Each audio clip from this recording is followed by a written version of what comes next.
안녕하십니까. 제1회 한국의 사회 동향 사회를 맡은 최바울입니다.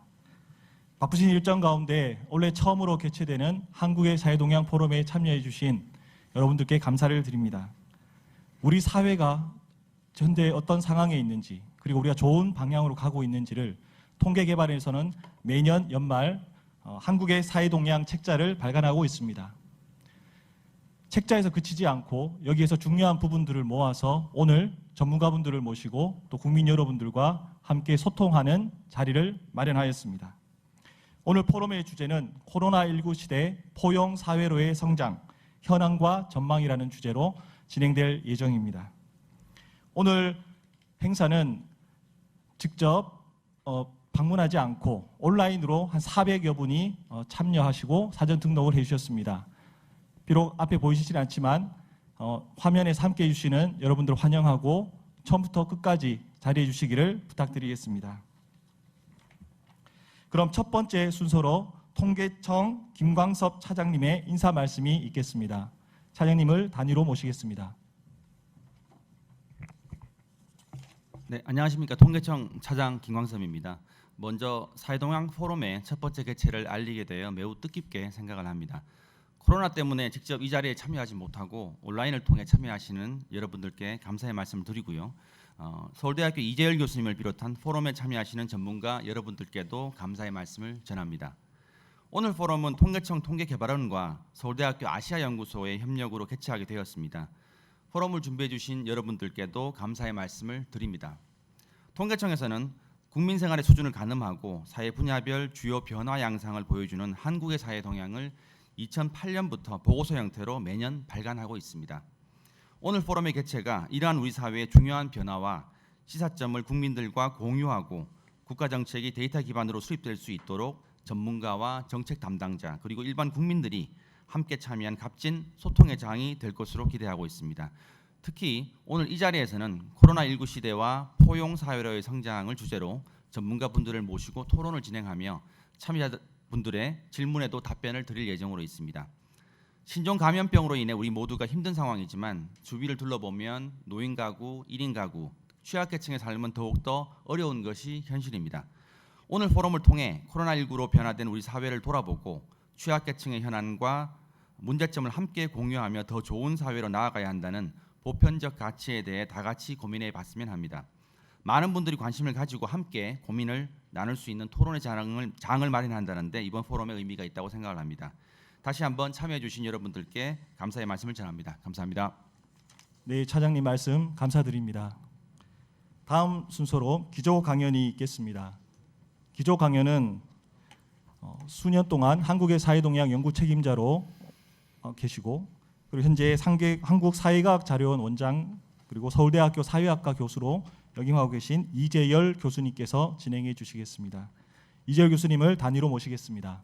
네, 소개받은 이재열입니다. 오늘 제가 드리려고 하는 말씀은 사회 동향, 좋은 사회를 위한 지도 이런 제목인데요. 크게 몇 가지 내용을 나눠볼 수가 있겠지만 첫 번째 말씀드리고 싶은 것은 지금 우리가 겪고 있는 위기의 여러 가지 증후입니다. 제일 큰 것은 우리가 개방 경제이다 보니까 전 세계에서 5천만이라고 하는 인구 규모를 생각할 때는 아마 무역운전도 가장 큰 나라라고 생각이 듭니다.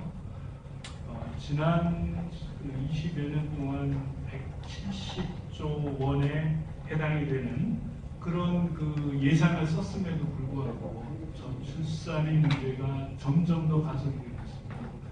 브레이크가 잡히지 않고 있습니다. 이러다 보니까 고령화의 문제가 점점 심각해지고 있습니다. 풍요의 역설이라고 볼 수가 있겠죠. 성장을 했지만 불행감은 높아졌고 자살률도 매우 높아졌습니다. 오늘도 1인 가구에 대해서 말씀을 주시겠지만 1인 가족이 급격히 늘어나고 전통적인 가족은 해체가 되기 시작했습니다. 불신의 문제가 심각하고요. 이게 우리나라 거버넌스에 영향을 미치고 있습니다. 이 모든 것들이 국가 경쟁력과 연관이 되어 있습니다.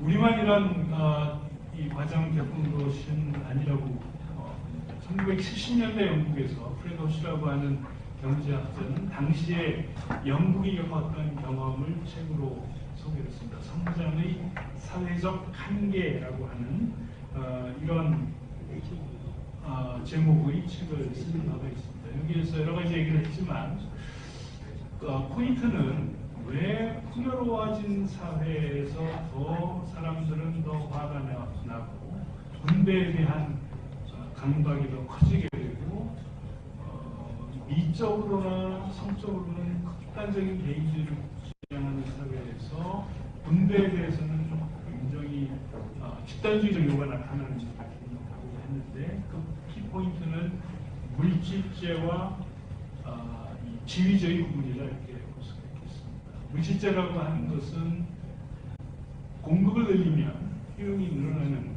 의식주에 관련된 것이기 때문에 성장의 초기 단계에서는 매우 중요합니다. 그렇지만 만분 이상 중위 이후가 되면 지위제가 훨씬 더 중요하죠. 지위제라 하는 것은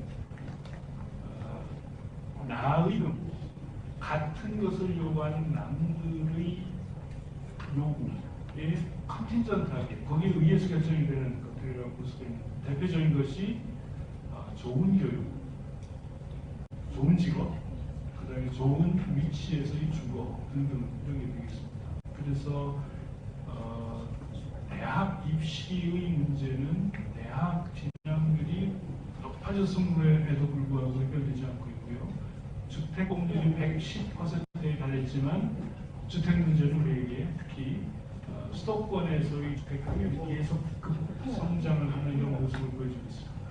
시대적으로 이렇게 보면 우리가 그림을 이렇게 볼 때 시대 정신들이 있었다고 생각이 듭니다. 고도 성장기에는 경제적 가치가 주고 있고요. 87년 민주화 이후에는 정치적 가치가 주고 있습니다.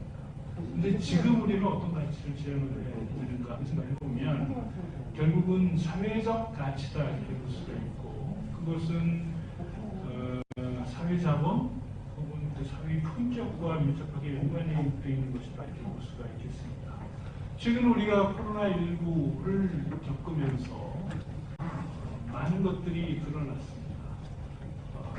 재난을 연구하는 학자들은 재난은 단지 일부로부터 떨어지는 폭탄이 아니라 내부의 여러 취약성들과 결합이 되어서 그 피해를 극대화시키는 것이다 이렇게 표현합니다. 소위 사회적 취약성 모델이라고 볼 수가 있을 텐데요.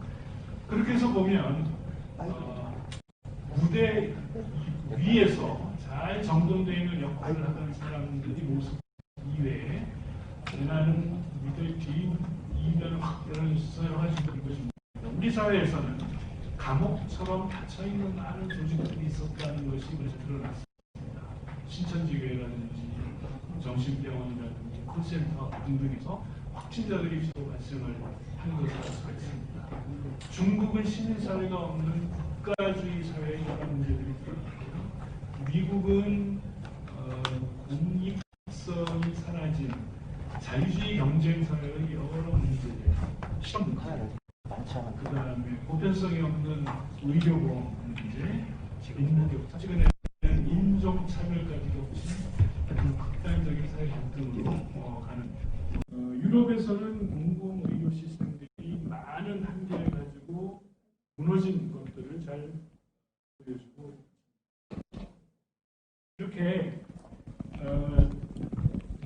코로나19를 거치면서 우리는 질문에 직면을 하겠습니다. 어떤 사회가 좋은 사회인가 하는 질문에 직면을 하게 됐는데요. 과거 역사로부터 한번 찾아보겠습니다. 경주 최부잣집의 육훈이라고 하는 가문이 있는데 거기에 보면 재난시기, 이제 가뭄, 흉년, 그렇게 땅을 늘리지 마라라고 하는 이야기가 나옵니다. 같이 어려운 상황을 겪어 나가야 되는 일종의 도덕 경제의 기준 같은 것들을 이야기를 한 거라고 볼 수가 있을 텐데요.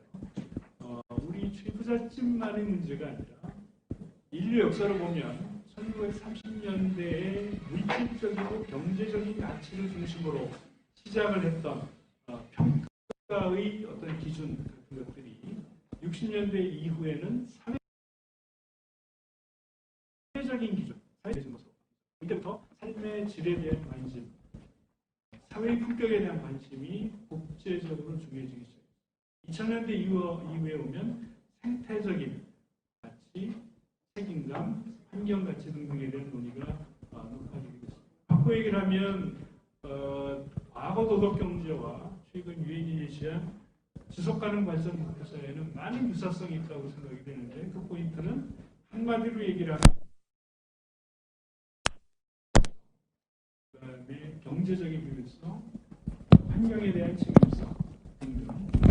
그래서 바꿔놓고 보면 트리플 바텀 라인이 중요해졌다는 얘기입니다. 저는 여기서 사회의 품격이라고 하는 개념을 조금 더 주목을 해보고자 하는데요. 이것은 아까 말씀드린 사회적인 가치가 잘 구현될 수 있는 사회에서는 몇 가지 균형이 잘 잡혀야 된다라고 봅니다. 하나는 시스템과 생활 세계 간의 기량관계와 균형입니다. 또 하나는 사회나 공동체의 발전과 개인의 발전 사이의 균형입니다. 이 둘 사이에 팽팽한 균형이 이루어질 때 우리가 지향하는 사회, 어떻게 보면 분배적인 정의와 그 다음에 포용과 평등, 그리고 개인의 역량 개발, 그 사회의 연대성의 확보 등등 이런 것들이 가능해진다고 보고요.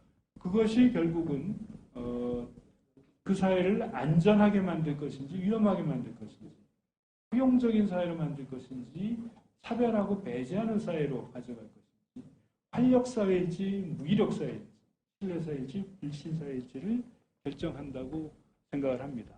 그런데 이번에 우리가 경험을 한 것은 이런 이 사회 품격에 해당되는 특히 공공성에 해당되는 부분들이 비교적 우리 사회에서 잘 작동을 한 것이 아닌가.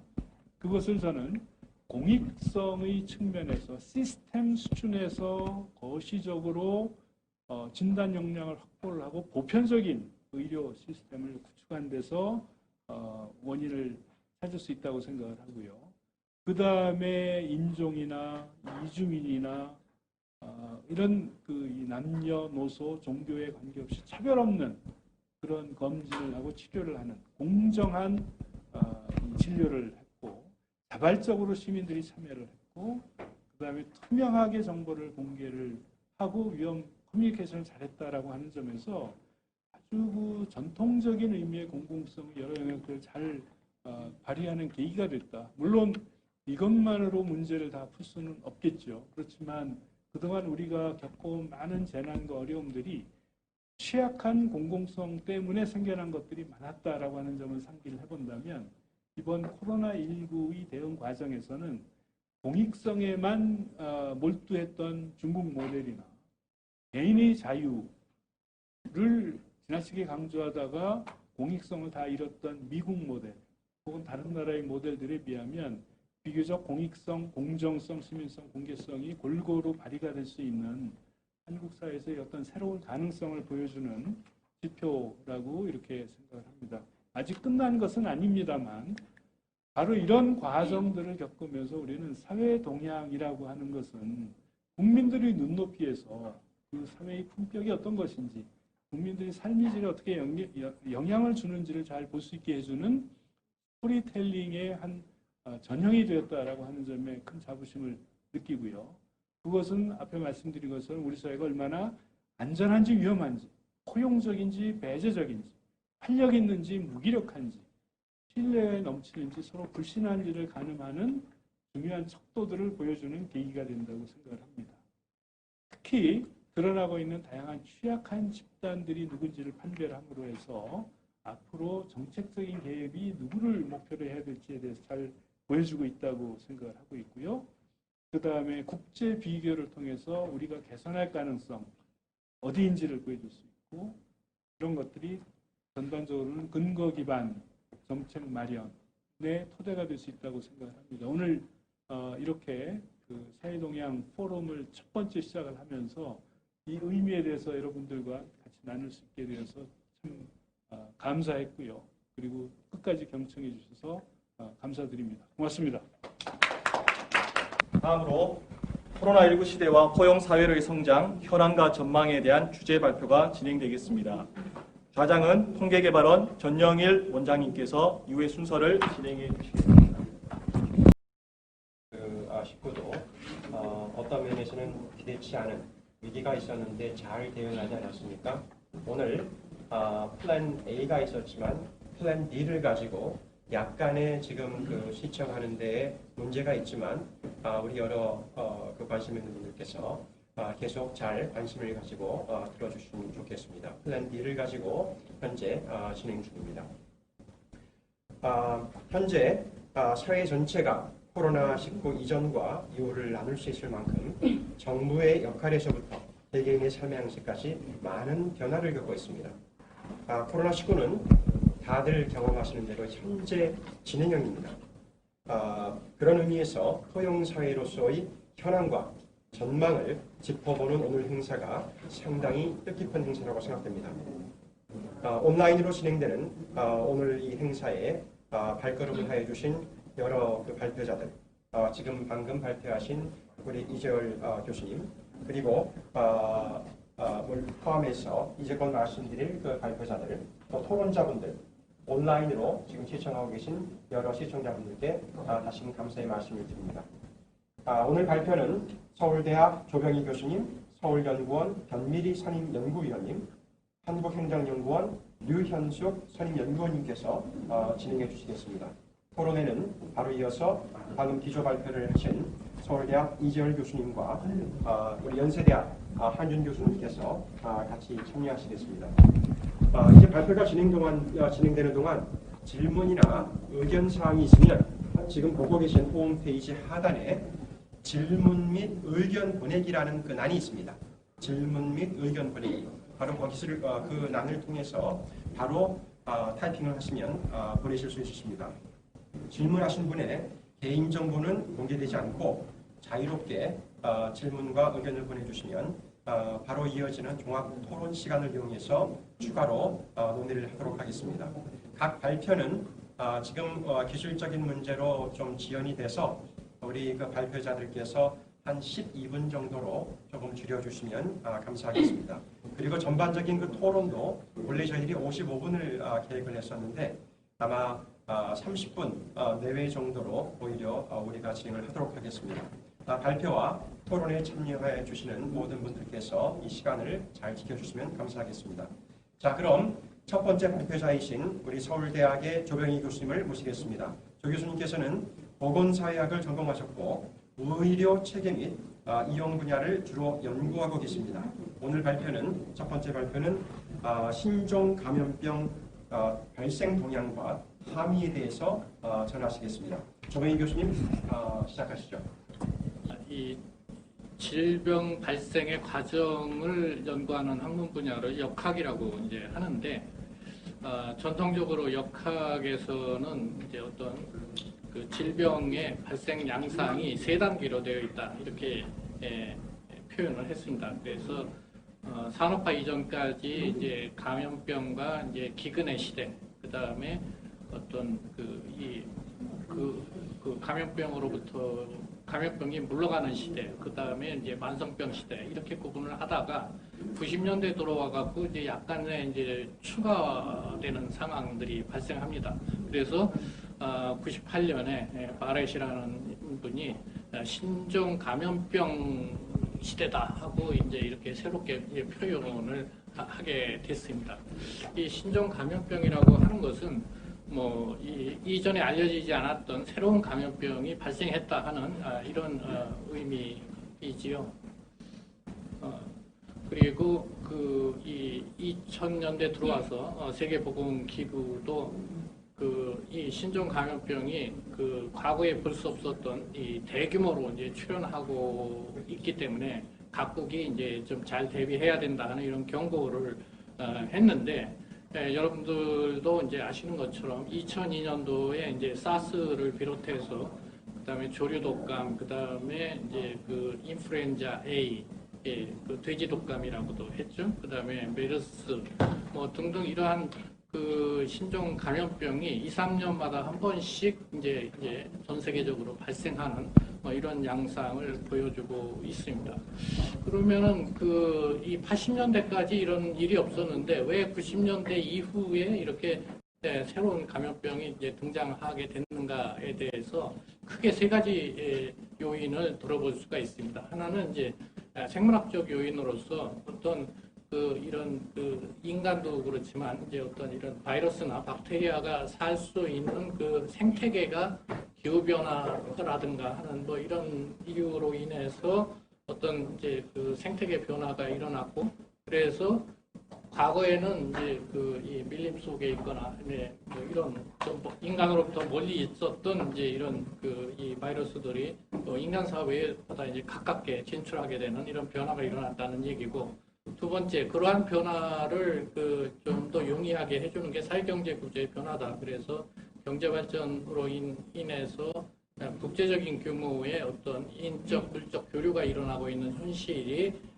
이런 생물학적 변이를 이제 더 이제 가속화시키고 있다 하는 이런 얘기가 이런 측면이 있고, 그다음에 세 번째로는 이제 공정보건 요인으로서 각국의 어떤 정치적인 어떤 현실에 따라서 자원 배분이 어떻게 되느냐에 따라서 이 대응 능력, 그러니까 이제 바이러스에 대한 대응 능력이 상당히 달라지는데, 이런 요인이 이제 이번에 코로나에 대한 대응, 각국 간의 대응의 차이에서도 여실하게 이제 나타났습니다. 를 잠깐 보시면은 이제 1960년대, 70년대에 계속해서 우리나라에서 감염병 발생이 이제 감소하다가 90년대 이후에 약간씩 늘기 시작하더니 2000년대 이후에 급속하게 증가하는 양상을 이제 볼 수가 있습니다. 그래서 현재 감염병 발생률은 이 60년대 우리나라가 감염병으로 많이 고생하던 그 시절보다 훨씬 더 많은 이제 감염병 발생을 보여주고 있습니다. 그래서 최근의 통계로 보면 가장 많이 발생하는 건 이제 수두가 이제 가장 많이 발생하고 있고, 뭐 유행성 이하선염 등등 뭐 이러한 감염병들이 주로 많이 발생하고 있습니다.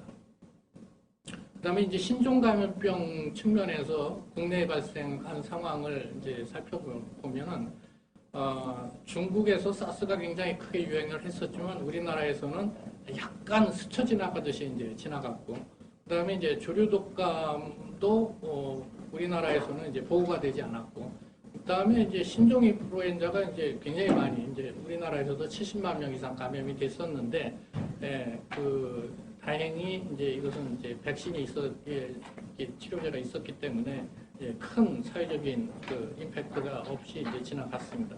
그 다음에 우리 기억에 생생한 이제 메르스가 그 다음에 이제 등장을 했죠. 그래서 이제 186명 감염되고 38명이 사망을 했습니다. 그리고 나서 이제 이 코로나가 이제 유행을 했고, 뭐 어제 통계로 보니까 이제 뭐 지금 전 세계적으로는 940만 명에 감염된 것으로 나타나고 있습니다. 자, 그런데 이제 이 코로나 바이러스의 어떤 특징은 이 그래프를 잘 보시면은 이제 이게 이제 보통 이제 질병이 이제 전파력이 강하면, 그러니까 다른 사람한테 잘 옮기면, 그다음에 이제 치명률은 좀 낮은, 그러니까 사망률이 좀 낮은 게 일반적인 특징인데, 이 코로나 바이러스는 전파력도 상당히 강하면서도 치명률도 비교적 높은 뭐 이래서 이제 우리한테 상당한 이제 걱정의 대상이 되고 있습니다. 근데 이것을 이제 어떻게 대응하느냐에 대해서 뭐 미국 대통령께서는 이제 검사를 많이 하면 확진자가 늘어난다 뭐 이런 유명한 말씀을 하셨는데, 실제 국제적인 통계를 보면은 그런 말이 꼭 맞는 것 같지는 않고, 검사를 잘 열심히 하는 나라들일수록 확진자의 수가 이제 적은 것을 이 통계가 이제 보여주고 있습니다. 그래서 여러분도 이제 네이처라고 하는 이제 국제적인 아주 유명한 학술지가 있다는 것을 이제 좀 들어보셨을 텐데, 이 네이처에서 최근에 한국 기사를 많이 내고 있어요. 그래서 특히 이제 두 가지가 이제 아주 최근에 이제 실렸는데, 하나는 그러니까 한국 정부가 주도했던 이제 그 이 코로나에 대한 이제 대규모 이제 그 방역 조치가 얼마나 이제 성공적이었나 뭐 이런 것을 다루는 게 이제 하나 있었고, 또 다른 하나는 그것과 연관돼서 이제 그 ICT 기술이 굉장히 이제 중요한 성공 요인 중에 하나였다 하는 뭐 이런 기사를 최근에 낸 적이 있습니다. 이 기술에 주목하는 거는 우리 이제 언론하고는 조금 좀 차이가 있지 않나 싶어요.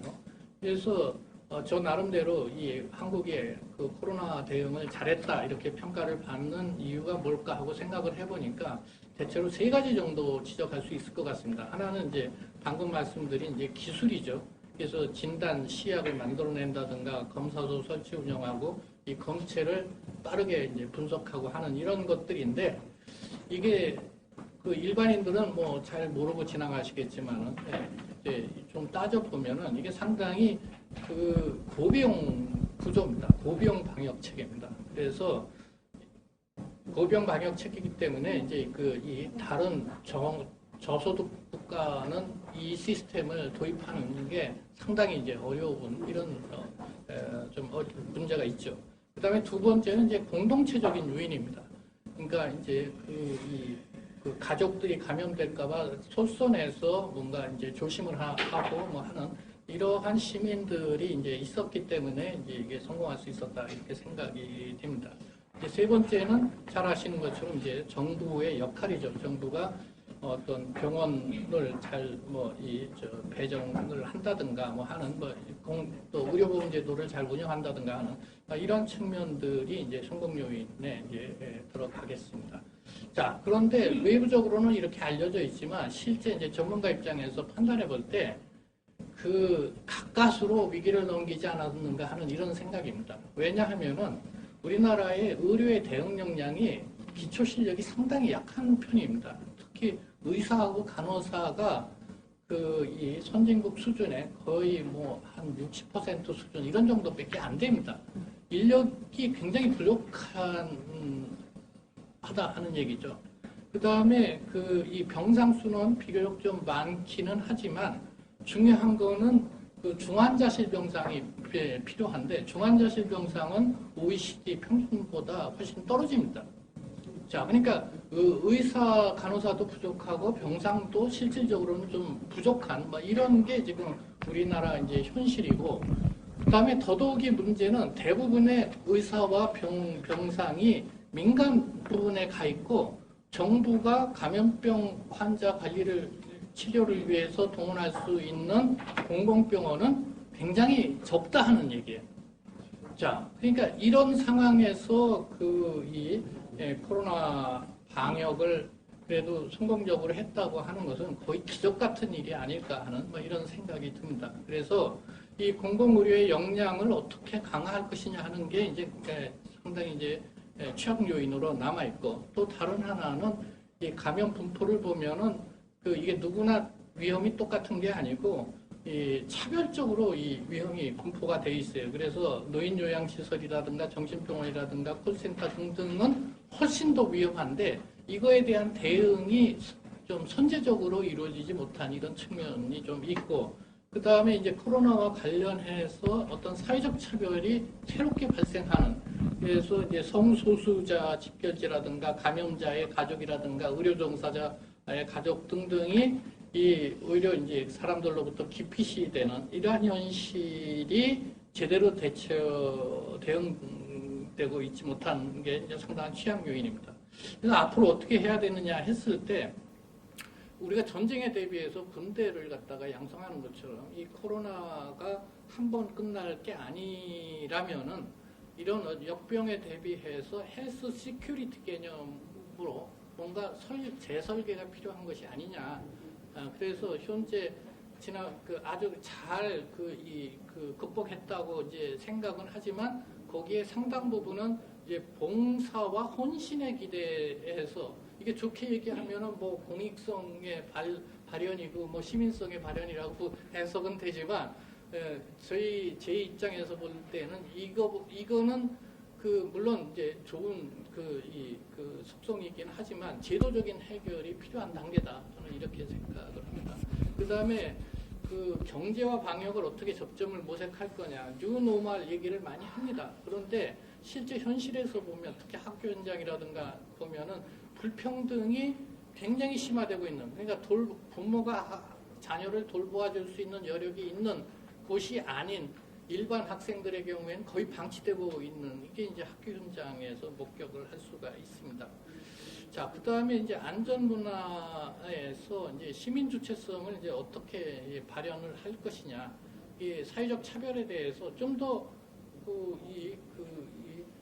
헌신에 기대기보다는 보다 공세적인 어떤 대응을 해야 될 필요성, 이런 것들이 있지 않겠나 하는 이런 생각을 해 봤습니다.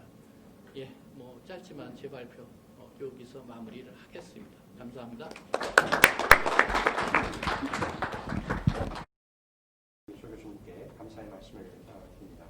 다음은 서울연구원 변미리 선임연구원님을 모시겠습니다. 우리 변미리 박사님께서는 서울 설베이를 통한 삶의 질과 사회 변화, 또 미래 비전 관련해서 오랜 연구를 해오셨습니다. 오늘 발표는 언택트 시대의 1인 가구, 그 현황과 삶의 질에 대해 말씀해 주시겠습니다. 예, 변 박사님. 안녕하세요. 방금 소개 말씀드립니다. 제가 드릴 말씀은 언택시대 1인 가구, 현황과 삶의 질에 관한 부분인데, 앞서 이재열 선생님께서 우리 사회의 어떤 가장 큰 변화라고 하는 두 가지 키워드를 저출산 고령화라고 말씀하셨는데, 이것이 사실은 1인 가구와 굉장히 긴밀하게 연결되어 있습니다. 혼자 살고 결혼하지 않고 결혼 늦게 하니까 출산율이 낮아질 수밖에 없습니다. 그리고 사람들이 오래 살기 때문에 배우자가 돌아가시거나 하면은 이제 혼자 사는 삶으로 연결되게 되는 거죠. 그러니까 이렇듯이 특히 우리 사회에서 혼자 사는 사람들의 삶이라고 하는 것이 사실은 내가 혼자 살고 싶어서 혼자 살아라고 하는 부분들도 물론 있겠지만, 전반적으로 어떤 비자발적으로 혼자 살아갈 수밖에 없는 상황에 처해 있는 1인 가구들, 그것이 급증하게 되었다는 것이 우리 사회의 특징이고, 그렇다고 하면 이들의 삶의 질이라고 하는 건 어떤 현황인지, 그리고 이들의 삶의 질이 그러니까 열악하다고 한다면 공공에서 어떤 사회적 돌봄이라는 형태로서 1인 가구의 삶을 좀 더 개선할 수 있는 방향으로 나아가야 되지 않을까라는 맥락에서 제 발표를 말씀드리도록 하겠습니다. 먼저 그럼 우리 사회에서 1인 가구가 얼마나 빠르게 급증했는가라는 걸 보여주는 표인데요. 보시면 90년대 한국 사회 전체의 1인 가구는 9%에 지나지 않았는데 2018년 기준으로 거의 30%의 사람들이 혼자 살아가고 있습니다. 그런데 앞으로 한 30년 이내에 이 혼자 사는 사람들의 비율이 거의 40%까지, 정확하게 예측하면 37.3%인 830여만 가구가 혼자 살아가게 됩니다. 사실은 이런 어떤 변화라고 하는 것들은 전례가 없는 것입니다. 우리 사회가 다른 현상도 그러하듯이 혼자 사는 사람들이 이렇게 빨리 급증하게 되었는데, 그렇다고 하면 이 혼자 사는 사람들의 그러니까 연령적, 성별 특성들을 어떻게 되냐 잠깐 살펴보면 40대 중에 40대 1인 가구가 한 32% 정도, 그 다음에 50세에서 64세 정도가 25%, 그 다음에 고령자인 65% 정도가 24%로 사실 연령별로 그러니까 어떤 분포들을 좀 보이고 있는 특성들이 있고요. 남녀별로는 그러니까 비중에서의 큰 차이는 없지만 특징적인 것은 남자는 젊은 친구들이 혼자 사는 사람들이 많고요. 여성 같은 경우는 고령 여성들이 이제 혼자 사는 사람들을 살고 있다라는 현상들을 보이고 있고, 사실은 이제 이 혼자 사는 사람들 1인 가구의 삶이라고 하는 것은 우리 사회의 가족 구조 자체가 아주 빠르게 바뀌고 있다라는 점들을 보여주고 있는데, 1인 가구의 혼인 상태를 보면 한 44% 정도가 미혼 상태이고 이혼이 16%, 사별이 한 30% 정도가 됩니다. 그런데 재미있는 현상들 중에, 재밌다라기보다는 좀 특징적인 현상 중에서는 최근에 보면은 30대 중반부터 40대 초반까지, 그리고 40대 중반부터 54세까지, 그러니까 50대 중반까지 이 집단에서 미혼 비율이 사실 지난 10여 년 동안 굉장히 급속하게 증가했다는 것입니다. 이거 더욱이 이혼 가구 같은 경우는 그러니까 혼자 사는 사람들이 이혼 가구 같은 경우는 40대 중반 이하는 감소하고 있지만 45세 이상은 증가하고 있습니다. 이러한 어떤 1인 가구의 특징이라고 하는 것이 결국은 가족 구조 자체의 변화라고 하는 것과 맞물려 있고 우리 사회가 어떤 지금까지 보았던 어떤 표준된 가족 구조가 그러니까 빠르게 바뀌고 있다라는 현상들을 보여주고 있는 것이 1인 가구 특징이 이제 나타나는 현상이라고 할 수 있고요. 특히 이제 1인 가구 같은 경우는 수도권에 그러니까 양적으로 보면은 요 왼쪽 그래프가 보여주는 것처럼 양적으로 보면은 수도권에 집중되어 있습니다. 그런데 전국적으로 보면 수도권의 1인 가구의 특성과 그다음에 지역별 기준 중에서 강원, 대전, 경북 이런 쪽에서도 1인 가구 비율이 많은데 이 특징들이 조금 더 다르게 나타납니다. 예측하시다시피 그러니까 농촌적 특성을 가진 1인 가구는 고령자들이 많이 살고 있고요. 그다음에 수도권이나 뭐 세종 등 이런 쪽에서는 젊은 1인 가구가 이제 그러니까 많이 살고 있다는 걸 보여주는데 지금 보여주는 그래프가 그런 특성들을 가장 잘 보여주는 이제 그래프이고 사실 이런 부분들을 저희가 분석하는 이유는 1인 가구의 특성이라고 하는 게 굉장히 그러니까 혼자 산다라고 하는 공통점은 있지만 그 내부에 다양한 다양성이 존재하고 있다. 이런 부분들을 이제 말씀드리고 싶어서 이런 분석들을 하고 있습니다. 그래서 특히 앞서 말씀드린 것처럼 수도권의 1인 가구가 그러니까 양적인 비중은 가장 큰데 수도권 전체는 30대에서 34세가 집중되어 있고 한국의 수도 서울 같은 경우는 조금 더 젊은 연령층이 집중되어 분포되어 있는 것을 두 개의 그래프가 보여줍니다. 이 현상은 서울 같은 경우는 특히 재미있는 현상들 저희가 몇 가지 분석을 통해서 알 수가 있는데 1인 가구의 이동성이라고 하는 부분들 그러니까 우리가 흔히 얘기하는 전출입 데이터로 1인 가구의 이동 파악을 할 수가 있는데 청년 1인 가구는 굉장히 그러니까 전입 네트워크가 넓습니다. 그러니까 들어오는 네트워크가 나가는 네트워크보다 훨씬 더 많기 때문에 수도권에 젊은 1인 가구가 모여 있는 것을 이게 두 가지 그래프가 보여주고 있는데 대조되어서 이 지금 아래쪽에 보여지는 두 가지 그래프는 그러니까 중장년 1인 가구의 현상들을 보여주는데 이들은 당연히 수도권에서는 그러니까 전출량이 더 크게 나타나고 더욱이 이 네트워크의 어떤 길이가 짧아집니다. 이렇듯이 이러한 어떤 그 1인 가구의 그러니까 연령별 그러니까 이동 특성이라고 하는 것이 각 지역의 1인 가구의 분포 특성들을 그러니까 결정짓게 된다라는 것들을 이제 말씀드릴 수가 있는데 이것이 이제 1인 가구의 전반적인 현황이라고 하면 우리 사회만 이렇게 1인 가구가 급증하는가? 사실은 그렇지는 않습니다. 전 세계적으로 보면 세계 도시 전체적으로 세계 국가가 혼자 사는 사람들이 늘어나고 있고 특히 북유럽 같은 경우는 1인 가구가 거의 40%가 넘어가는 노르웨이 같은 경우는 47.5%가 혼자 사는 삶이거든요. 그리고 유럽 전체의 어떤 평균을 보면 한 34%. 그러니까 우리가 한 2045년쯤에 도달할 1인 가구의 비중들을 이미 이제 유럽 국가들은 보여주고 있다라는 특성들을 보이고 있고 미국이 지금 현재 그러니까 평균적으로 따지면 지금 우리 사회 1인 가구와 비슷한 비중을 차지하고 있고요. 일본은 34.5%가 1인 가구이고 이 왼쪽 그래프가 보여주는 것처럼 일본의 1인 가구가 얼마나 그러니까 변화되고 증가하고 있는가를 보여주는 건데 일본은 이미 그러니까 1990년에 23%의 1인 가구를 보여주고 있는데 앞서 제가 말씀드린 것처럼 우리 사회는 1990년에 10%가 안 됐습니다. 그래서 우리 사회의 어떤 1인 가구의 어떤 문제, 현상의 특징이라고 하면 전 세계적으로 1인 가구가 증가하는 건 맞는데 굉장히 짧은 시간에 급속하게 증가했다라고 하는 것이 우리 사회의 일반적인 1인 가구의 특징이라고 할 수 있겠습니다. 그렇다고 하면 이렇게 최근에 급속하게 증가한 1인 가구들의 삶의 질은 어떠할까? 이들은 어떠한 삶을 살아가고 있는가라는 것들을 이제 보여주는 몇 가지 데이터들을 말씀드리려고 하는데 전체적으로 경제적으로 좀 열악하다.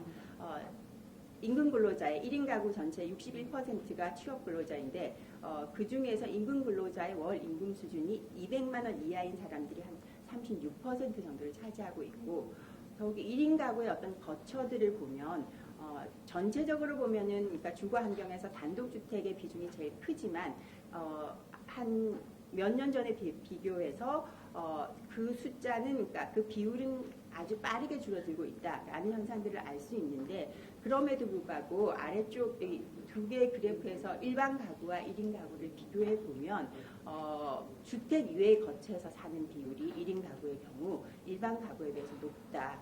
이들의 주거 환경이라는 것이 좀 열악하다라는 것들을 저희가 알 수가 있고 그 다음에 어떤 특히 청년 경우에는 그 열악성 정도가 훨씬 더 심하다. 특히 수도권의 1인 가구가 굉장히 이제 양쪽으로 집중되어 있는데 이들의 환경은 더욱 열악하다는 것을 저희가 그러니까 알 수가 있습니다. 특히 특히 이제 저희가 어떤 그 사회적 참여라고 하는 우리가 관계막이라는 것들을 말씀드릴 수가 있는데 1인 가구에 보면은 전체적으로 그러니까 70% 넘게 아무런 사회 활동에 참여하지 않다라고 대답하는 사람들이 높다는 것을 일반 가구에 비해서 높다는 것을 저희가 알 수가 있고요. 특히 자신의 삶에 대한 어떤 우리가 주관적 만족감이라고 하는 주관적 웰빙이라고 하는 것들을 보면 일반 가구에 비해서 1인 가구의 그러니까 자기의 삶에 대한 만족이 한 7% 정도 낮게 나타납니다.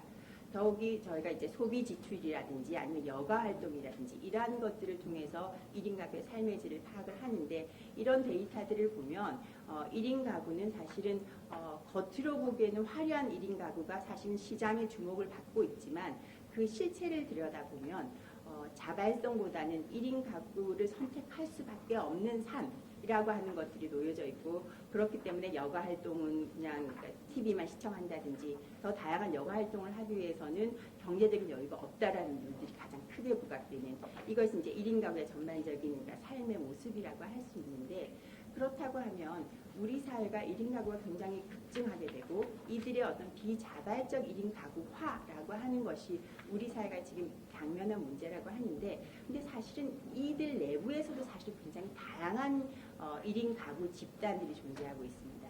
예를 들어 서울의 예를 들어보면 제가 이제 4종 5세계 1인 가구라는 말씀을 드리는데 자기의 삶을 아주 그러니까 여유롭게 누리는 1인 가구는 전체 1인 가구의 아주 한 자릿수 미만의 1인 가구일 뿐인데 나머지 1인 가구들은 보면은 여러 가지 뭐 가정의 해체라든지 경제적 열악감이라든지 이런 부분의 1인 가구라는 것들이 이제 굉장히 많이 나타나고 있다는 것을 이제 저희가 볼 수 있고 그렇다고 하면 제가 앞서 말씀드리고 하는 게 언택 시대 지금 조병희 선생님께서 감염병 시대에 대한 특징들을 말씀드렸는데 이렇게 소위 말하는 감염병 시대에 들어왔을 때 어떻게 보면 비자발적 1인 가구가 직면한 현상이라고 하는 것이 어떤 고립과 빈곤이라고 하는 취약함이라고 한다면 이러한 취약성이 훨씬 더 심각해질 수 있다. 훨씬 그러니까 심화될 수 있다라고 하는 것들을 저희가 파악할 수 있는 하나의 분석을 이제 해봤는데 이 오른쪽 그래프가 1인 가구 밀집 지역, 가로축이 1인 가구 밀집 지역이고 오른쪽이 이동성입니다. 그러니까 1년 전에 비해서 코로나 시기에 1인 가구의 이동성이 훨씬 더 떨어지더라. 특히 1인 가구가 밀집된 지역일수록 이동성이 떨어지더라라고 하는 것들을 알 수 있는 그러니까 데이터들인데 그렇다고 하면 결국은 어떤 위기 시대에는 취약한 집단이 1인 가구의 어떤 열악성이 더 취약해질 수 있다라고 하는 것들을 저희가 알 수 있습니다. 그러면 그런 1인 가구라고 하는 것이 어떤 식으로 우리가 그러니까 지원을 해야 되는가? 앞서 비자발적 1인 가구가 핵심적이라고 하면 이들의 어떤 돌봄이라고 하는 것들이 필요할 수 있을 것이고 실제로 그러니까 이러한 어떤 1인 가구를 지원하기 위한 다양한 어떤 정책 사례들이 있습니다. 지금 보여드리는 것은 서울시 1인 가구 기본 계획에 관한 부분들인데 결국 다양한 가족이 어울려 살 수 있게 그러니까 사회적 돌봄들을 어떤 식으로 진행할 것인가에 대한 것이 1인 가구의 핵심적인 이제 어떤 정책 기조라고 할 수 있는데 무엇보다 핵심적인 것은 그러니까 그런 사례들이 뭐 서울도 있고 부산도 있고 여기 그러니까 수도권의 성남시들도 그러니까 1인 가구 지원 조례 그러니까 법적인 법 제도들을 만들어서 이런 정책들을 펴나가고 있는데 그렇다고 하면 사실은 이제 1인 가구를 그러니까 우리가 분석을 통해서 여러 가지 1인 가구의 현황들을 분석을 했고 증거 기반의 1인 가구 지원 정책이라고 하면 어떤 그러니까 원리로 1인 가구, 어떤 그러니까 기조로 1인 가구를 지원해야 될 것인가라고 하는데 저는 여기서 그러니까 세 가지 핵심적인 얘기를 말씀드리려고 합니다. 그러니까 사회라고 하는 것이 기본적으로 포용 사회를 지향한다고 하면 누구나 전 생애에 걸쳐서 1인 가구로 살아갈 수밖에 없는 부분들이 있는데 그 영역들을 마켓, 시장이 아니라 공공이 사회가 함께 그러니까 돌보는 시스템을 만들어야 된다라는 게 핵심적인 것이고 사실 이행기 과제로 1인 가구의 정책 지원이 이루어져야 된다는 게 두 번째입니다. 다음 단계를 이행하기 위해서 청년이 중장년을 이행하기 위해서 중장년이 고령으로 이행할 때 1인 가구 지원 정책이 필요하다라고 하는 부분이고 마지막으로는 1인 가구의 어떤 특성에 맞게 이쪽에 어떤 그 맞춤형 정책이라는 게 그러니까 시행되어야 된다라고 하는 것들 좀 강조하고 싶고요. 마지막으로 사실 1인 가구 지원이라고 하는 것은 1인 가구의 문제는 우리 공동체가 그러니까 맞닥뜨린 문제인데 이게 사회적 가치, 공동체는 이제 같이 살아가야 되는데 이런 논의들이 있습니다. 1인 가구를 지원해서 그들을 탈 1인 가구 시켜야 된다라고 하는 부분인데 그것은 어떤 목표 지향의 문제는 아니라고 보고 사실은 어떤 지금 현재 1인 가구는 우리 사회가 처한 현실이고 이것의 어떤 사회적인 문제는 우리 공동체가 같이 가져가야 되는 문제이다. 이런 고민해 봐야 된다. 말씀드리고 싶겠습니다. 감사합니다.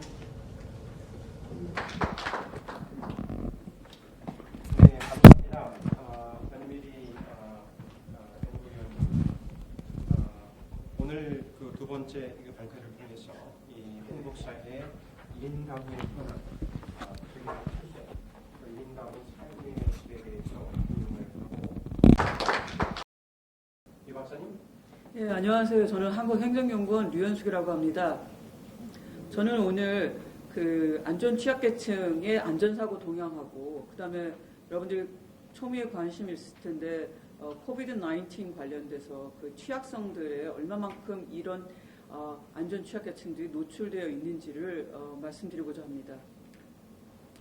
우리가 흔히 안전 취약계층이라고 할 때는 사실 안전 취약계층하고 유사한 용어들이 많이 쓰이는데요. 사회적 약자라든가 뭐 재난 취약계층, 재난 약자 이런 표현들이 많이 쓰이는데 재난의 안전관리 기본법에 의하면 어린이, 노인, 장애인 등 재난에 취약한 사람을 아울러서 안전 취약계층이라는 용어로 통일해서 쓰고 있습니다. 그 안전 취약계층은 일반인에 비해서 그 신체적으로 혹은 인지적인 대응이 낮기 때문에 다양한 사고 위험에 노출될 확률이 높고 또 인명 피해로 이어질 확률도 높습니다. 여기서 제가 안전 취약계층을 어린이, 노인, 장애인으로 대표된다고 했는데요. 일단 어린이 인구를 보면 우리 전체 인구 구성에서 12.8%를 차지하고요. 그 다음에 노인 인구 같은 경우는 전체 인구의 14.3%를 차지합니다. 그리고 한국인의 장애 인구는 이게 이제 2018년도 현재 시점으로요. 255만 명이 해당하고 장애 출연율은 한 매해 5.39%라고 할 수 있습니다. 그리고 다 아시다시피 그 60세 이상의 고령층에서 장애 출연율이 매우 높은 편이고 그리고 우리 사회가 초고령화 사회로 진입하면서 장애 출연율은 점점점 더 높아질 전망입니다. 아울러 이제 제가 마지막 말미에 이런 안전 취약계층들이 이제 다층적인 취약성에 노출되어 있음을 보여주면서 대표적으로 이제 우리가 신종 감염병이라고 할 수 있는 코로나19에서도 이 안전 취약계층들의 사망률이라든가 치명률이 일반인에 비해서 높다는 것을 말씀드리겠습니다. 이 어린이 안전사고 동향을 보면 저희 96년부터 2018년도까지 총 8670명의 어린이 사망자 중에 사고 사망자가 21,350명 수준입니다. 그리고 다행인 것은 어린이 사고 사망자 수는 지난 20년 동안 10분의 1 수준으로 급감했다는 겁니다.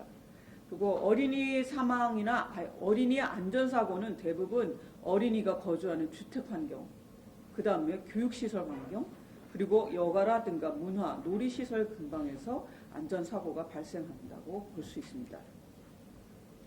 그리고 2018년도 같은 경우는 이제 자살이나 타살 등의 의도적 사고가 어린이의 경우에는 35.6%, 그리고 교통사고라든가 추락, 익사, 그다음에 질식 등 비의도적 안전사고가 64.4%를 차지합니다. 여기서 보시다시피 그 비의도적 사고에서 우리가 운수사고라고 이제 통계용어로 하는데요. 대부분 이제 교통안전사고율이 가장 높아서 33.1%에 해당합니다. 그래서 어린이는 교통안전사고에 가장 취약하다는 걸 알 수 있습니다. 그리고 2014년과 16년 사이에는 이제 교통사고, 즉 운수사고 중에서도 어린이 같은 경우는 보행사고가 43.7%로 가장 높은 수준입니다. 그 다음에 이제 차량 탑승 사고라든가 자전거 탑승 사고, 그다음에 모터사이클 탑승 사고라고 할 수 있겠습니다. 자, 이제 시간 관계상 바로 이제 취약계층이라고 할 수 있는 어린이하고 노인, 그다음에 장애인 대상별로 가장 특징적인 것만 말씀드리도록 하겠습니다. 그리고 비의도적 어린이 사고 사망률을 보면 사실 OECD 평균보다는 3.1%보다는 살짝 낮은 2.8%입니다. 그러면 노인의 안전사고 동향을 살펴보면 2018년 기준으로 60대 이상 고령층의 비의도적 사고에서는 어린이와 마찬가지로 교통사고에 갈 수 있는 운수사고가 이제 24.7%고 그 다음에 추락사고, 익사사고 순으로 높은 것으로 나타났습니다.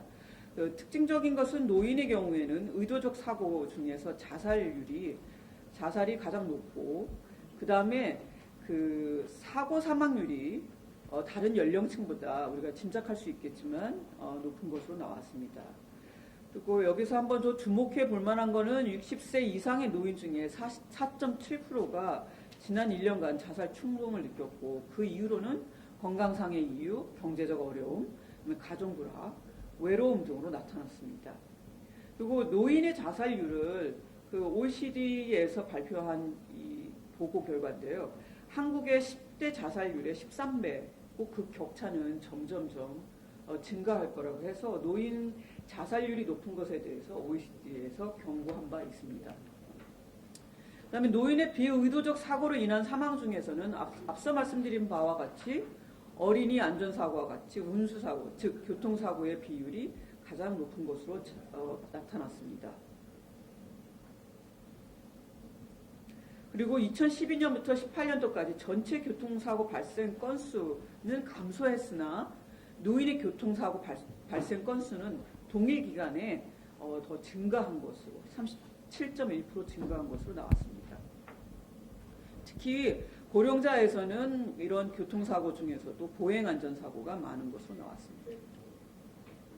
2016년 기준 OECD 국가 중에 노인 교통사고 사망률이 가장 낮은 국가는 노르웨이고요.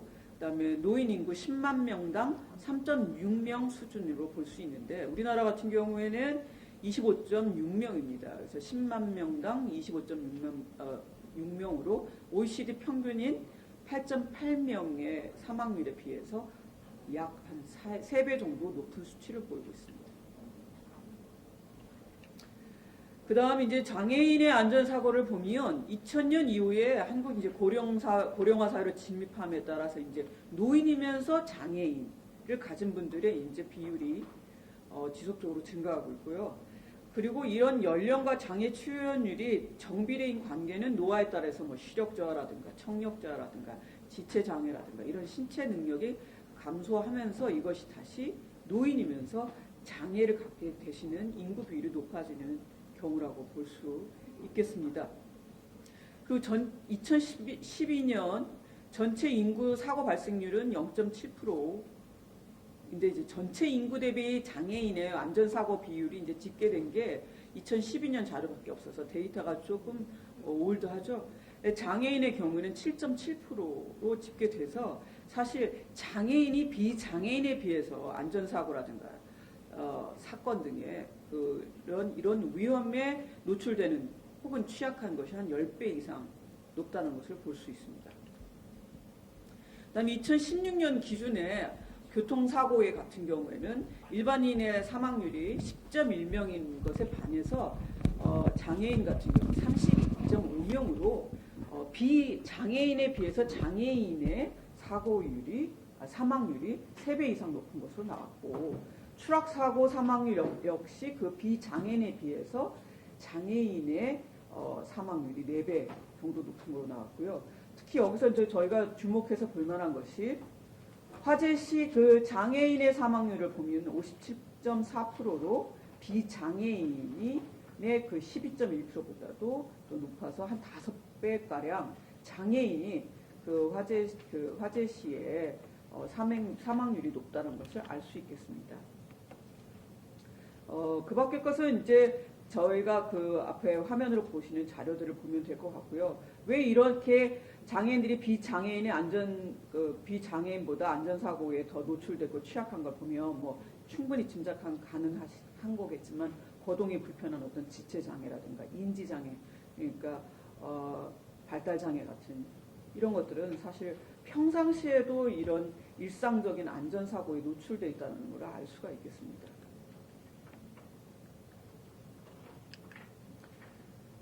그다음에 그 연령이 증가함에 따라 이제 비의도적 사고 사망률이 상승한다는 것을 알 수 있고, 교통사고 사망률 같은 경우는 70에서 79세의 장애인이 54.3명으로 가장 높다는 것을 알 수 있겠습니다. 장애인도 마찬가지로 노인처럼 자살 사망률이 높은데요. 전체 인구의 자살 사망률보다 또 2.6배 정도 높은 것으로 나왔습니다. 노인의 경우와도 마찬가지로 그 장애인과 장애인의 가족들의 자살 원인은 첫 번째인 것은 이제 만성적인 빈곤의 문제, 그 다음에 직장 문제, 또 신병 비관의 등으로 알려져 있습니다. 그러면 최근 발생한 신종 감염병 코비드-19과 관련해서 안전 취약계층들의 어떤 취약성을 살펴보겠습니다. 현재까지 정확한 통계조사 결과는 나와 있지 않고 아직도 코로나19가 진행 중이기 때문에, 그럼에도 불구하고 사실 그 일반 집단에 비해서 안전 취약계층이라고 할 수 있는 노인, 장애인, 어린이의 감염자 수나 사망자 수는 많을 것이라고 예측되고 있습니다. 특히 이제 장애인과 노인층에서의 감염률과 사망률이 높을 것으로 보여지고 있습니다. 그리고 사망률과 치명률은 현재 그 60세 이상 그룹이 전체 사망률의 92.4%로 치명률 역시 굉장히 높고요. 그래서 사실 20대에서 29세 그 20대 그룹이 감염률은 높으나 사실 사망률과 치명률은 거의 굉장히 낮은 수준이고요. 그 60세 이상의 그룹에서 전 세계적인 데이터를 통계를 보면 94.5%에 해당하는 사망률, 치명률은 다 60세 이상 그룹에서 나오는 걸로 알 수 있습니다. 지금 2020년 6월 25일자로 제가 이제 현재 통계를 제가 월드오미터를 통해서 봤는데, 전 세계 확진자가 아까 우리 앞서서 조 교수님께서 말씀하신 것처럼 한 940만 명 정도 되고, 사망자 수는 한 48만 명 이상 됩니다. 근데 우리나라 같은 경우를 보시면 확진 케이스가 한 지금 12,000 정도 케이스고, 그 중에 사망자율은 한 280명 정도로 굉장히 낮은 걸 알 수 있겠습니다. 이렇게 우리나라 사망률이 낮고 그런 감염률이 낮은 것은 뭐 앞서서 우리 조 교수님도 말씀하셨지만 우리가 디지털이라고 할 수 있는 기술 혁신이 많이 이루어져 있고, 그래서 비대면, 그다음 비접촉 환경으로 우리가 빨리 전환될 수 있어서 그만큼 이제 감염률을 낮출 수 있었다는 게 되고요. 여기 보시면 제가 일부러 HIV라든가 그 다음에 교통사고, 그 다음에 자살, 그 다음에 말라리아하고 그 다음에 코비드-19하고 이제 안전사고 사망률을 비교해 봤는데요. 2020년 3월 24일 요 근방에서 그 코로나19의 사망률이 아주 급진적으로 다른 것들하고 비교 불가능할 정도로 올라가고 있음을 알 수 있습니다. 그래서 제가 이제 특히 주목하고 있는 거는 코비드-19하고 노인층하고 이제 장애인층의 취약성인데요. 아시다시피 그 청남 대남병원이라든가 장애인들이 이제 집단으로 거주하는 집단 시설, 그리고 다중 이용 시설 같은 데서는 감염하고 사망률이 높게 나왔고, 두 번째는 이제 이런 신장 키드니와 관련된 장애인에 대한 대책이 없다는 거, 그다음에 자가격리자에 대한 지원, 비대면 비접촉의 관계, 그리고 또 그런 쪽으로 행정 서비스 지원이 이루어지면서 실제로 장애인에 꼭 필요한 필수적인 지원이라든가 돌봄, 그런 것들이 이루어지지 않아서 실제로 장애인 활동 지원사가 활동을 못하는 그런 상황이 있고, 재난 시에 정보 제공 및 의사소통의 어려움, 실제로 그 청각장애인 같은 경우 문자 해독률이 50% 미만이라고 하는데, 우리는 재난 사고와 관련돼서는 정보가 대부분 재난 문자로 제공되고 있기 때문에 청각장애인들은 그 부분에 있어서 재난 정보로부터 소외되고 있고 취약하다는 걸 말씀드리고 있고, 또 시각장애인 같은 경우 대부분의 마스크가 시각장애인이나 청각장애인을 고려하고 있지 않아서 입이 이제 필름 투명으로 된 시각장애인 마스크가 수급됨에도 불구하고 한 몇 개월 동안 그런 시각장애인을 위한 마스크가 공급이 안 돼서 이분들 굉장히 의사소통에 어려움이 있었다는 말씀을 드릴 수 있겠습니다. 제가 맺은 말을 하겠습니다. 취약계층은 제가 앞서 말씀드린 것처럼 기존의 안전사고라고 할 수 있는 교통사고라든가 화재사고라든가 뭐 이런 것들, 특히나 뭐 자살 같은 거의 사고에도 취약할 뿐더러 신종 감염병이라고 할 수 있는 코로나19와 같은 이런 신종 위험에도 굉장히 많이 노출되어 있을 뿐더러 취약하다는 말씀을 드릴 수가 있겠습니다. 그래서 향후에는 이런 노인, 장애인, 중증 환자들을 중심으로 해서 우리나라의 감염 방역 체계가 전환돼야 되지 않을까 이런 조언을 드리면서 제 발표를 마치겠습니다. 감사합니다.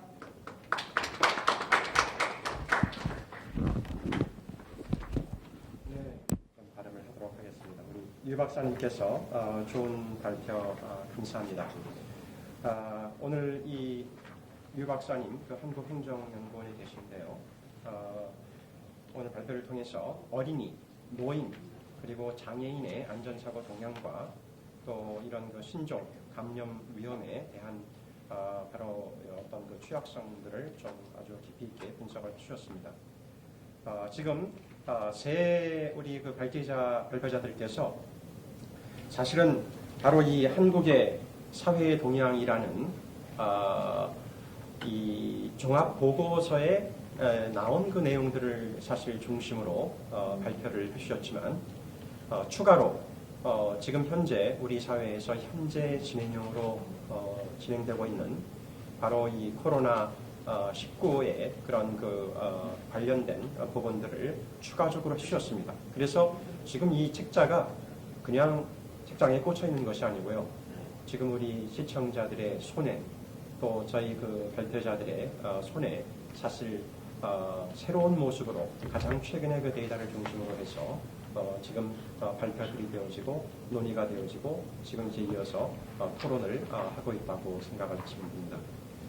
자, 이제 그 세 분 그 발표 감사를 드리고요. 또 우리 이재월 교수님께서 앞부분에 기조 연설을 하셨습니다.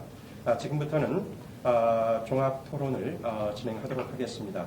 간단하게 토론자들을 소개해드리겠습니다. 먼저 이미 말씀드린 대로 서울대학 아시아연구소 한국사회과학자료원 원장님이신 이재열 교수님 오늘 그 기조 강연을 하셨죠. 바로 이 교수님과 또 한국 삶의질 학회장이시자 연세대학교 사회학과에 재직 중이신 한준 교수님 그 두 분이 자리하셨습니다. 그리고 오늘 그 발표를 해주셨던 조병희 교수님, 현미리 선임연구원님, 그리고 류현숙 선임연구원님 세 분 함께 하셨습니다. 이렇게 다섯 분이 이제 토론을 시작할 텐데요. 지금 토론이 진행되는 동안에도 질문, 의견 내용을 온라인으로 계속 받고 있습니다. 계속 그 참여를 기다리도록 하겠습니다. 지금 그 사실 잠시 그 들어온 그 내용 가운데 한 분이 조금 전에 아마 우리 그 변미리 연구원님께서 발표하시는 중에 그 말씀했던 그 부분을 들으시면서 이제 그 코멘트를 하나 올리셨습니다. 이렇게 얘기하셨습니다. 본인도 1인 가구로서 코로나 때 1인 가구의 사회적 변화, 지원 정책 등이 궁금했는데 발표 내용 및 발표자의 설명으로 많은 궁금증이 해소되는 듯합니다. 지속적으로 1인 가구에 대한 연구 분석이 이루어져야 할 듯합니다. 우리 그 변미리 박사님께 그 발표를 듣는 중에 이런 그 코멘트를 올리셨습니다. 자, 이제 그 두 분 우리 이재열 교수님과 우리 한준 교수님을 통해서 조금 더 이제 우리가 앞부분에 좀 기술적인 좀 어려움들이 있어서 시간이 좀 많이 좀 줄어들었습니다. 그래서 본래 드렸던 시간보다 조금 더 짧게 한 6분에서 7분 정도로 우리 두 분 중에서 우리 이재열 교수님께서 먼저 좀 토론을 해주실까요? 네.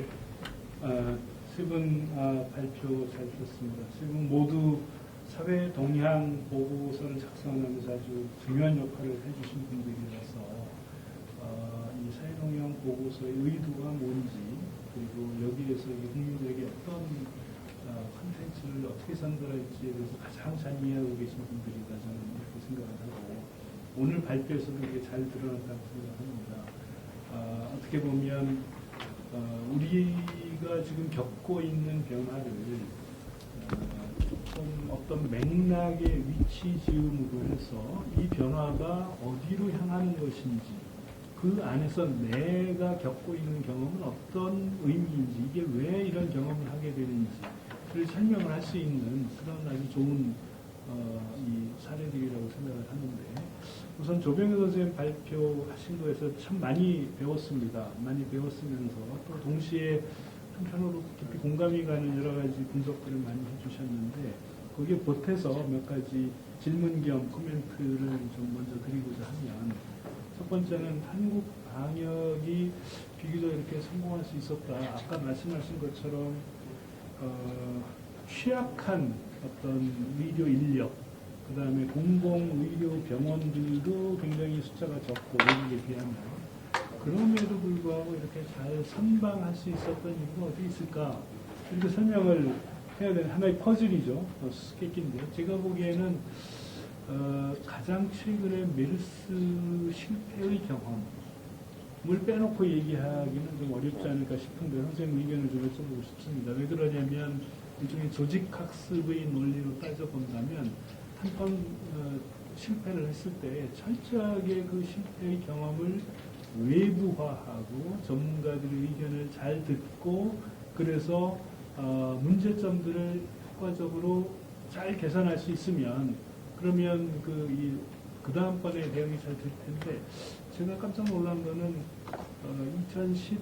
2016년에 방대한 백서를 발간을 했더라고요. 거기는 다양한 외부 전문가들까지 다 들어와서 꼼꼼하게 실패의 원인들을 점검을 했고 앞으로 이런 일이 생기면 어떻게 될지에 대한 여러 가지 정책적인 대안들을 다 만들었는데 당시에 그 책임을 맡았던 정은경 센터장이죠. 당시에는 이 이제 본부장이 됐고 또 그렇게 조직적으로 학습한 경험이 이번에 대응하는데 상당히 골든타임을 놓치지 않으면서 효과적으로 할 수 있지 않았을까 하는 이런 생각이 들어서 이거는 보건 분야만이 아니라 다른 분야의 부처들에서도 확실히 벤치마킹을 해야 되는 좋은 사례가 아닐까 하는 생각이 들어서 그 첫 번째 한번 말씀을 드리고 싶고요. 그 다음에 두 번째는 취약한 자원에도 불구하고 대응을 잘할 수 있었다라고 하는 것은 공공병원은 없지만 공공병원처럼 활용될 수 있는 확장된 조직 기능들 이런 것들이 좀 많지 않았나. 예를 들면 대표적인 개선은 연수원 건물인데요. 정말 기발한 임기응변이었다고 생각을 합니다. 중국에서는 공병대를 투입을 해서 수천 명 넘는 병상을 2주간에 건설을 했다고 자랑을 하는데 우리는 경치 좋은 산속 바닷가에 있는 그 연수원이 저런 연수원이 과연 다 필요할까 하는 의문을 가졌는데 이번에 보니까 이게 참 필요하구나. 그리고 싸고 얇게 깔려있는 의료보험 시스템 이게 불충분하다고 생각을 했지만 이런 취약의 경우에는 굉장히 좋은 역할을 하더라. 그래서 우리한테 필요한 거는 최고의 최첨단 기술과 시스템이 아니라 적정 기술의 가능성 이거를 잘 활용할 수 있는 어떤 사회적인 노하우가 필요하지 않나 하는 생각을 해봤는데 그래서 선생님 말씀 듣고 공감하면서 한번 질문을 해보고 싶었습니다. 변미리 위원님 발표도 아주 중요한 이슈를 얘기를 해주셨는데 특히 이제 1인 가구 증가가 불가피하다라고 하는 건데 물론 여러 가지 이 하위 유형들을 얘기를 해주셨어요. 참 재미있는 유형들이었다고 생각을 하는데 노마딕 싱글, 가난 독신, 실버 싱글, 골드 싱글, 화이트 싱글, 싱글도 이렇게 다양하구나. 화려한 컬러인데 그 중에 조금 여유가 있는 사람들이 있고 정말 취약해서 정책적인 관심이 대상이 되어야 되는 집단을 이렇게 나눠본다고 하면 역시 젊은 세대 아직 그 사회생활에 준비가 안 돼 있는 젊은 세대가 갖고 있는 많은 문제들하고 그 다음에 두 번째는 말씀해 주셨지만 유현숙 선생님 발표에서도 잘 나왔지만 굉장히 취약한 노인층의 그 취약성이 말하자면 1인 가구와 결합이 되는 현상이라고 이렇게 놓고 본다면 양쪽의 두 타겟을 대상으로 해서 조금 더 집중적으로 이 문제를 어떻게 풀어나갈지에 대한 이 포커싱이 되어 있는 이런 진단과 처방 같은 게 조금 더 나갔으면 좋겠다 싶은 생각이 들었고요. 최근에 보니까 영국에서 이 고독부 장관 만들었어요. 미니스터 오브 로니니스라고 하는 그래서 야 영국이 참 빨리 나간다라고 하는 이런 생각을 했는데 우리가 겪고 있는 문제도 사실은 이런 어떤 부처들 간의 협력 혹은 주관하는 부처가 있어가지고 풀어나가야 되는 이런 단계로까지 심각해지는 건 아닌지 하는 이런 생각을 해서 그런 말씀을 드려봤습니다. 마지막으로 이현숙 연구위원님 발표도 아주 중요한 이슈를 많이 얘기해 주셨는데 이걸 들으면서 우리가 가지고 있는 일종의 착시현상 같은 게 있겠구나 하는 이런 생각을 했습니다. 무슨 얘기냐면 사회적으로 이슈가 되고 있는 위험 문제에 쫓아가다 보면 정말 우리한테 일상 속에 있는데 놓치고 있는 사각지대들이 참 많다 하는 생각이 드는데 저는 그 중에 하나가 이제 장애인의 위험 문제고 그 다음에 확률로 객관적인 확률로 보면 우리 사회에서 가장 심각한 것은 자살 문제 아니겠습니까? 그러니까 대개 이제 인구 10만 명당에 문제되는 사람들 통계를 더 많이 쓰는데 10만 명당으로 하면 벌써 우리는 상당히 많은 숫자로 이렇게 올라가 있죠. 그런 거에 비하면 코비드-19이 위험하다라고 하지만 사실은 의미있고요. 메르스도 굉장히 의미있습니다. 그런데 왜 사회적으로 이렇게 증폭이 될까를 생각을 해보면 그 위험이 가지는 질적인 속성이 다르기 때문이다. 바꿔 얘기를 하면 이게 파급력이 있고 통제가 잘 안 되고 내가 노력을 한다고 해도 내가 당할 수도 있다라고 하는 이런 이 사회적인 성격 때문에 굉장히 관심을 많이 받지만 교통사고라든지 자살처럼 압도적으로 많은 그리고 외국하고 비교해서도 굉장히 높은 이 수치를 보이고 있는 위험들에 대해서는 은근히 무관심하거나 방치되는 경향이 있는 게 아닌가. 그런 점에서 보면 그런 부분, 특히 장애인과 결합할 때 이 문제를 잘 보여주셨다고 생각을 하고 특히 이번에 잘 드러났지만 고령자층이 취약하고 닫혀있는 층이 취약하다. 그러면 가장 위험한 사각지대가 어디다 생각을 해보니까 결국은 요양원과 요양병원으로 이렇게 중첩이 돼서 나타나는데 거의 감옥처럼 운영되는 데들이 많다라고 하는 이런 얘기들이 있고 그런데 노인들이 가족의 도움과 돌봄을 받지 못하면 가해자의 최종적인 긴착점 요양병원이다 라고 하면 여기에 대해서 이걸 어떻게 열린 시스템으로 만들고 조금 더 삶의 질을 높일 수 있는 쪽으로 대책을 마련할 수 있을지 이런 것들이 앞으로 굉장히 중요한 이슈가 되겠다 생각을 해서 한번 지적을 드려보겠습니다. 고맙습니다. 네, 우리 이재열 교수님께서 토론을 하시면서 구체적인 그 질문들을 각 발제자들에게 해주셨습니다. 지금 사실 우리가 충분히 이 질문들에 대한 답변을 좀 다 듣고 싶은데 잠깐 그 질문들을 다 우리 발제자들께서 좀 기억을 해주셨다가 곧 바로 이어서 우리 한준 교수님의 이제 토론과 아마 그 질문을 같이 좀 해주실 것 같은데요. 그 전에 일단 저희들이 지금 시청을 하고 계시는 분들 가운데서 질문 하나를 먼저 좀 받고 거기에 대해서 우리 토론자들, 발표자들 가운데서 한 분이 답변을 해주시고 그리고 우리 한준 교수님께서 토론을 해주시도록 조금은 우리가 좀 커뮤니케이션을, 대화를 좀 하는 식으로 좀 한번 노력을 해보도록 하겠습니다. 지금 질문 하나가 들어온 것은요. 이것은 우리 류현숙 박사님께 들어온 질문입니다. 답변은 2분 이내로 짧게 해주시기 바랍니다. 질문의 내용은 이렇습니다. 안전 취약계층이 다른 계층에 비해 코로나19로 인한 위험을 좀 더 심각하게 그리고 좀 더 두렵게 인지하는지요? 이 질문입니다. 그리고 배경 설명은 한국갤럽과 한국리서치가 지난 2월부터 정기조사의 일환으로 코로나19로 인한 두려움과 심각성을 매주 혹은 격주로 조사하고 있습니다. 그런데 성별, 연령별 혹은 소득 수준별 두려움과 심각성에 대한 인지 정도가 유의미한 차이를 발견하지 못하는 것으로 추론됩니다. 실제로 자료를 분석하여 집단 간 차이를 분석한 자료는 아직 발견하지 못했습니다. 자, 제일 앞부분에 질문이 있었습니다. 이 부분에 대해서 2분 내로 우리 류 박사님께서 답변을 좀 부탁을 드리겠습니다. 아직 지금 코로나19가 진행 중이기 때문에 사실 구체적으로 모집단을 크게 해가지고서 설문조사한 결과인지는 제가 모르겠는데요. 노인층에서의 감염률 대비를 그리고 사망률이 높기 때문에, 즉 확진율 대비 사망률이 높기 때문에 어르신들 같은 경우 60대 이상 어르신들이 확실히 두려움이 많다는 것을 알 수 있을 것 같고요. 다만 이제 이거를 보여줄 수 있는 데이터가 없다라는 건데 그거는 더 많이 느껴지는 것 같고요. 그다음에 두 번째 장애인 같은 경우는 사실 지금 이제 사회적 거리두기니 비대면 비접촉 시대로 가면서 당장의 이제 활동 지원사들의 도움을 받을 수 없고 또 매일매일 실시간으로 브리핑이 이루어지기는 하지만 이분들이 코로나19와 관련된 정보도 굉장히 제약적으로 받고 계셔서 이분들이 두려움이 클 수밖에 없다고 생각하는데 제가 이거를 실증적으로 말씀드릴 수 없는 거는 그와 관련된 데이터, 통계가 아직 제가 갖고 있지 못하고 수습되지 못해서 분석이 좀 더 필요한 사안이라고 생각합니다. 네, 감사합니다. 지금 그렇게 좀 어떤 면에서 데이터가 좀 더 필요하다는 그 말씀이십니다.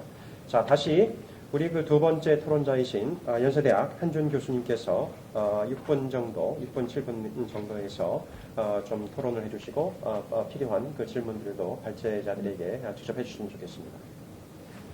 네, 안녕하세요. 네, 한준 교수입니다. 아마도 이 포럼을 지켜보시는 분들께서는 이 사회 동향이라고 하는 것에 대해서 좀 익숙하신 분도 있고 처음 들어오신 분도 계시겠지만 이 사회 동향이 책자로 나온 지는 10년이 좀 넘었습니다. 그런데 처음으로 이렇게 그 온라인에서 포럼을 갖게 돼서 굉장히 의미가 깊은 것 같고요. 저는 그것이 대단히 중요하다는 생각이 왜 드냐면 사회 통계가 한국에 도입된 지가 80년대에 들어왔었고 그 다음에 그것이 사회 지표라는 형태로 요약이 된 것이 이제 한 30년 좀 넘었고요. 그 다음에 동양으로 그것을 서술형으로 읽는 사람들이 쉽게 이해하도록 서술이 된 이 보고서가 나온 지가 10년가량 됐는데 그동안에 여러 가지 변화들이 이런 사회 동향 보고서에 대한 뭔가 도전을 좀 제기한 부분이 있다라고 생각이 됩니다. 하나는 방금 사회자이신 원장님께서 말씀하셨던 데이터의 문제인 것 같습니다. 그동안에는 공식 통계, 정부에서 생산된 공식 통계를 위주로 했었지만은 요즘에 점점 더 많은 통계들이 생산되고 있고 최근에 빅데이터와 같은 것들이 계속 새로운 데이터 소스로 등장하고 있습니다. 또 하나는 이 보고서가 다루는 폭과 범위의 문제일 것 같습니다. 그동안에는 좀 중장기적인 변화의 추세들을 주로 다루었었는데 최근에 들어와서 이렇게 급변하는 위기 혹은 변화 이런 것들이 시간적 그 다음에 깊이 면에서 좀 새로운 접근들을 시도할 것을 요구해왔는데 오늘 발표자분들께서 하셨던 내용들은 다 그런 주제들을 잘 다루어주셨다라고 생각이 듭니다. 첫 번째 조병희 선생님 발표에서 제가 사약을 해서 그런지 모르지만은 이런 전염병이라고 하는 것이 생물학적인 것이 아니라 생물학적인 것이기도 하지만 대단히 사회적인 것이다. 이것이 발생하고 전염되는 과정이 사람들을 통해서 이루어지고요. 그 대응이 사회 구조와 특성에 따라서 굉장히 다를 수가 있고 또 그 결과는 사회적 삶에 엄청난 변화를 가져온다라고 저는 생각이 듭니다. 그런데 발표하신 내용 중에서 보면 저희가 분명히 잘 대응을 했는데 앞으로도 저희가 그럴 수 있을까? 지속 가능성이라는 면에서 좀 한 말씀을 듣고 싶은 것은 저희가 사실은 많은 비용을 들였습니다. 왜냐하면은 외국에 비해서 개인이 아닌 공공을 통해 가지고 그 비용과 그런 것들을 다 지불을 했는데 이것이 계속된다면 이런 추세가 계속된다면 저희가 얼마나 지속 가능할 것인가에 대한 또 저희가 좀 걱정과 대비를 해야 되지 않을까라는 생각이 들어서 그런 질문을 드려보고 싶고요. 두 번째 발표해 주신 변미리 농구위원님 변화는 그 말씀은 저희의 위기보다는 빠르게 변하고 있는 한국 사회의 모습 중에서 1인 가구에 대한 부분인 것 같습니다. 물론 1인 가구가 굉장히 더 취약하다, 더 외롭고 더 위기에 취약할 수 있다. 이 말씀이 굉장히 공감이 되고요. 또 1인 가구가 다양하다는 것은 어떻게 보면은 실제 현재의 한국 사회에 나타나 있는 다양성과 불평등성보다 1인 가구 내에서의 범위가 격차가 더 클 수 있다라고 하는 말로도 저는 들립니다. 그런데 외국에서 일반화되어 있는, 어떻게 보면 외국에서도 진행되어 있던 이 추세가 우리 사회에서 더 충격적으로 느껴지는 것 중에 하나는 저희가 갖고 있는 가족에 대한 통념, 일반적인 생각이 어떻게 보면 가부장적이라고 하죠. 정상적이고 표준화된 가족에 대한 통념이 아직까지도 저희 뇌리 속에는 강하게 박혀 있어서 결국 그 이외의 것들에 대해서는 뭔가 좀 비정상이라는 표현까지는 아니지만은 뭔가 벗어나 있다라고 하는 그런 느낌을 갖게 하는 것이 아닐까라는 생각도 듭니다. 이 1인 가구들이 사시는 분들이 겪고 있는 여러 가지 불편함 속에 보면은 제도적 지원의 미약도 있는데 왜 제도적 지원이 지체되고 있을까 보면은 역시 저희의 가치와 규범과 그리고 또 통념이라고 하는 것이 자리 잡고 있는 것 같은데 그 통념이 어떻게 바뀔지에 대해서 좀 말씀을 듣고 싶고요. 세 번째로 유연숙 연구위원님께서 말씀해 주신 것은 저희가 20세기에 걸쳐서 사회경제적 불평등에 대해서 굉장히 전지구적으로 많은 노력을 기울여 왔던 것 같습니다. 그 대표적인 게 복지국가인 것 같고요. 또 최근에 와서 코비드 상황 속에서 많은 유럽 국가들이 보전을 했던 것은 복지국가에 어떻게 보면은 위기를 반영하는 면도 있다라고 생각이 됩니다. 그런데 20세기가 저물어가면서 또 21세기에 들어서 새롭게 등장한 것 중에 하나가 바로 위험의 불평등인 것 같습니다. 그 위험의 불평등과 관련해서 굉장히 다양한 여러 가지 그 취약 집단들의 문제점들을 잘 말씀해 주셨는데 그 여러 취약 집단의 특성들이 겹칠 때 보통은 섹셔널리티라고 하죠. 교차성. 예를 들면은 아동이면서 저소득층 아동인 경우, 그 다음에 장애인이면서 노인인 경우, 또 청년 1인 가구이면서 여성인 경우에 이것들이 더 겹쳐지고 증폭되는 경우들을 보게 됩니다. 그래서 그런 어떤 그 교차적으로 취약한 집단에 대해서 어떻게 우리가 좀 더 효과적으로 잘 지원할 수 있을지 하고요. 또 하나는 저희가 위기 상황에 놓이게 되면 사람들은 주위를 둘러보기보다는 나의 안위에 더 집착하게 되는 것 같습니다. 그런 속에서 나만이 아닌 타인을, 그 다음에 나보다 더 취약한 사람들을 챙기고 배려하려는 게 시민성이라는 생각이 드는데 저희 한국의 어떤 시민성의 수준이 이번에 보시기에 어떠셨는지 좀 말씀을 듣고 싶고요. 마지막으로 제가 그냥 한마디만 덧붙이자면은 저는 저희가 이런 위기를 겪으면서 예방과 대응에 대해서 많이 이야기를 했는데 아직 끝나지 않았습니다만은 저희가 이제 회복의 문제, 또 하나는 이것이 가져올 새로운 소위 오늘도 많이들 말씀해 주셨는데 뉴노멀, 새로운 정상으로의 급격한 변화에 어떻게 적응할 것인가의 문제를 또 저희가 고민을 해봐야 될 때가 온 것 같다라고 하는 생각이 들어서 그 말씀 하나를 보태면서 제 토론을 마무리할까 합니다. 감사합니다. 네, 감사합니다. 한준 교수님. 지금 그 두 분의 이재열 교수님, 한준 교수님 두 분의 그 토론과 또 토론을 통해서 여러 가지 그 질문들을 구체적으로 제시하셨습니다. 그 질문에 대한 그 답변을 지금 발제자 세 분께서 좀 이제 대응을 해줬으면 좋겠는데요. 그 전에 지금 들어온 코멘트이자 질문일 수 있습니다. 이것을 하나 또 한번 좀 듣도록 하고 여기에 대해서 이 부분은 우리 그 변미리 연구위원님께 아마 올려진 그 코멘트이자 질문이 약간 좀 포함되어 있다고 생각하는데요. 이렇게 지금 그 코멘트와 그 안에 어떤 질문이 숨어 있다고 생각합니다. 거기에 대해서 2분 이내로 답변을 했으면 좋겠습니다. 내용은 이렇습니다. 비자발적 1인 가구의 취약성에 관한 발표 감사하게 잘 들었습니다. 1인 가구의 연령별, 성별 구성에 있어 차이가 있고 해당 구성이 일본과 상당히 유사하다는 점이 흥미로웠습니다. 특히 이들을 위해 주거를 중심으로 한 정책 서비스들이 돋보이는 듯합니다.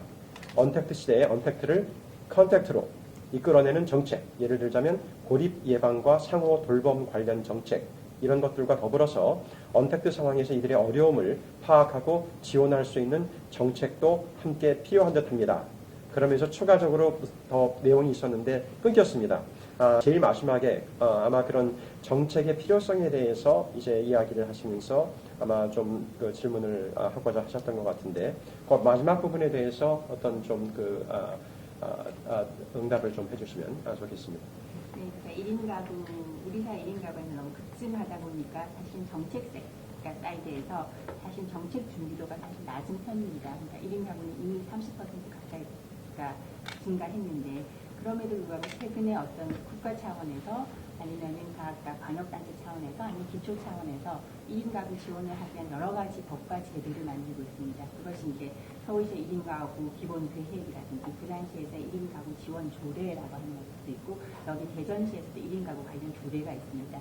이런 어떤 그러니까 1인 가구를 지원하기 위한 그러니까 비자발적으로 1인 가구로 살 수밖에 없는 집단들을 지원하기 위한 여러 제도적이고 정책적인 지원들이 지금 막 이렇게 스타팅 라인에 서 있다.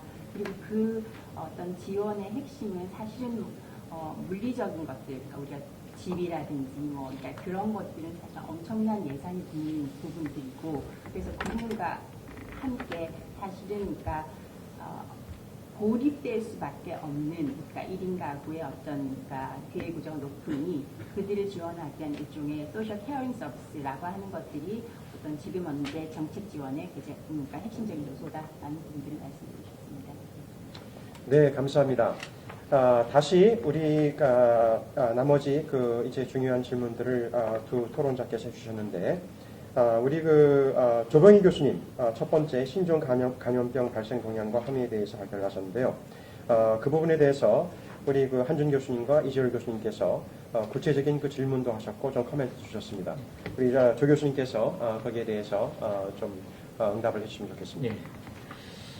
자, 먼저 이재열 교수님께서 이제 이 질문해 주신 게 이제 어떤 취약한 어떤 의료 인력이라든가 공공병원 역량이라든가에도 불구하고 이제 코로나 방역에 이제 성공적이었던 이유가 뭐냐 이렇게 질문을 하셨는데 답까지 이미 다 말씀을 해주셨어요. 지금 메르스 경험을 하면서 뭔가 좀 준비가 사전에 잘 되어 있었던 것이 아닌가. 저도 공감을 하고요. 메르스 때와 다른 게 아마 뭐 직접적으로는 두 가지인 것 같습니다. 그러니까 이 방역 전문가들이 좀 준비가 되어 있었다는 점하고 그 다음에 그러한 방역 전문가들이 주요한 어떤 의사 결정을 하고 이제 실천을 할 수 있도록 밀어준 어떤 정치적인 리더십이 있었다는 이 두 가지가 아마 좀 이전과는 좀 다른 것이 아니었을까 하는 이런 생각을 해봅니다. 근데 여기서 이제 한 가지 제가 좀 이제 강조하고자 했던 거는 이게 코로나 문제가 흔히 이제 방역 얘기가 우리나라에서 주로 얘기가 되는데 이제 방역 부분도 있지만 방역 이후에는 치료 문제가 있습니다. 이 환자 치료, 중환자들 치료. 근데 이제 방역 지표는 글로벌 수준에서 가장 좋은 나라 중에 하나로 이렇게 보여지고 있지만 치료 측면에서는 꼭 그렇지가 않습니다. 우리가 이제 치료를 잘해서 과연 이제 사망률을 많이 떨어뜨렸느냐 했을 때 그 세부적으로 들어가서 보면은 유럽 국가들에 비교해서 이제 그 사망률이 그렇게 이제 낮지를 않습니다. 거의 비슷한 한 이런 수준이라 치료 측면에서 조금 좀 다른 점이 있을 수 있고 바로 이런 점, 그러니까 치료 측면에서 만약에 우리가 중환자를 갖다가 어떻게 치료할 것이냐 하는 측면에서 봤을 때 의료 체계가 취약한 점이 특별히 더 문제가 될 수도 있기 때문에 이 점에 대한 어떤 대비가 필요하다 이런 말씀을 좀 드렸던 겁니다.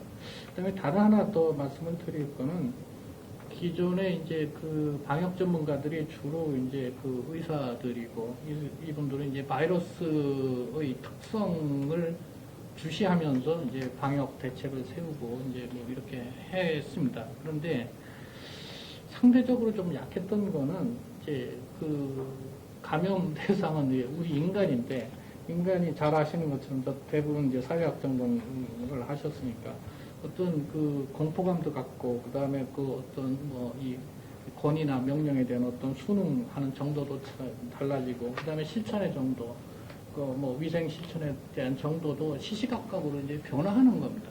그러니까 바이러스만 변이하는 것이 아니라 인간도 지속적으로 계속 변화하고 있기 때문에 방역적 제국 기본적으로 이런 인간 특성의 전문가가 같이 앉아서 이제 그 상황을 주시하면서 이렇게 그 토론이 되어야 될 것 같은데, 실제로는 그 의료 전문가만 앉아서 이제 결정을 하고 그 나머지 전공들은 이제 부수적으로 이제 자문만 얻는 뭐 이런 식이 되다 보니까 조금 좀 부족함이 있지 않나 하는 이런 생각을 좀 해봤습니다. 그리고 한준 교수님께서 이게 이제 우리가 방역 잘 했는데 이게 지속 가능성이 있느냐 하는 뭐 이런 좀 말씀을 하셨죠. 예. 그러니까 이게 뭐 한번 검사 받는데 뭐 그냥 본인이 지불하게 되면 뭐 16만 원인가 뭐 얼마인가 내야 된다고 하고, 마스크도 하나에 1,500원씩 하고, 이렇게 따지면은 상당한 비용이 이제 이 방역에 이제 소요가 됩니다. 그러니까 이게 지금 이례적인 사건이라면은 뭐 우리나라가 이제 감당할 수 있겠지만은, 이게 만약에 이제 일상화되고 반복해서 이런 일들이 벌어지고 또 이제 의료 체계 개선하고 뭐 한다고 생각하면 엄청난 이제 그 방역 비용이 이제 추가로 소요될 텐데, 이게 가능하겠느냐? 아직까지는 이제 거기에 그 점까지 이제 이 대책은 못 세우고 있는 것 같습니다. 아까 발표에서도 제가 이게 상당히 고비용 구조의 방역 체계라고 이제 말씀을 드렸는데, 이거를 조금 좀 저비용 체계로 바꿀 방법이 있겠는지, 이 점은 우리가 좀 더 그 고민이 필요한 부분 같고, 이 지금 진단 시약이라든가 뭐 마스크라든가 전부 민간에서 만들고 있는데, 이것 자체를 좀 공공화할 필요는 있지 않는지. 예를 들어서 뭐 이런 어떤 감염병 진단에 필요한 어떤 이 시약이나 이런 건 어떤 그걸 위해서는 어떤 공공제약사 같은 게 필요한 건 아닌지, 뭐 이런 걸 우리가 좀 더 고민을 앞으로 해야 될 이런 과제라고 생각이 됩니다. 네, 조 교수님 감사합니다. 지금 그 조 교수님의 답변을 들으시면서 우리 이재열 교수님, 한준 교수님, 혹시 거기에 대한 답변에 대한 제 코멘트나 또 그런 부분이 좀 있으신가요? 네. 그러시면 자 그러면은 다음에 우리 그 류현숙 박사님, 한국행정연구원의 류 박사님께서 역시 두 분을 통해서 그 코멘트와 질문을 받으셨습니다. 시간상 제가 따로 요약은 하지 않고 바로 이해를 충분히 하셨기 때문에 우리 류 박사님께서 한 2분 내로 역시 거기에 대한 답변을 좀 부탁을 드립니다. 저도 그 이재일 교수님께서 말씀하신 그 코로나19 둘러싼 그 위험의 착시 현상에서 동의하고요. 그리고 더 잘 아시겠지만 위험인식에서는 실제 전문가는 실제 사고율이라는 통계에 기반한 반면에 확률에 기반하는데, 일반인 같은 경우는 그런 위험인식이 되게 심리적인 것이 더 많기 때문에 아까 말씀 주신 것처럼 그 위험의 질적인 속성이 다른데, 이번에 코로나19 같은 경우는 이렇게 장기화되고, 예전에 메르스하고도 지카 바이러스하고 이런 데하고도 다르게 굉장히 장기화되고, 또 전 세계적 팬데믹 현상이고, 그리고 또 미디어 노출도 다 아시다시피 하루에 2번 이상 실시간 브리핑을 하고 있고, 미디어 노출률도 방대하고, 그리고 이런 특성들 때문에 실제로는 사망률, 치명률이 우리나라 같은 게 0.15밖에 안 되는데도 불구하고 과하게 되어 있다는 말씀을 드리면서, 실제로 교수님의 그 위험의 착시, 코로나19의 착시 현상에 동의한다는 말씀드리고, 단적으로 보여주는 게 제가 그 사이에 이제 답변 말씀드리면서 준비하면서 제가 봤는데, 지난 한 해 노인 자살률이 3,593명이었고요. 지금은 우리 코로나로 죽은 전체 수는 280명이 안 되거든요. 280명 수준인데, 노인 교통사고 사망자 수, 전체 인구가 아니고, 그것도 3,781명입니다.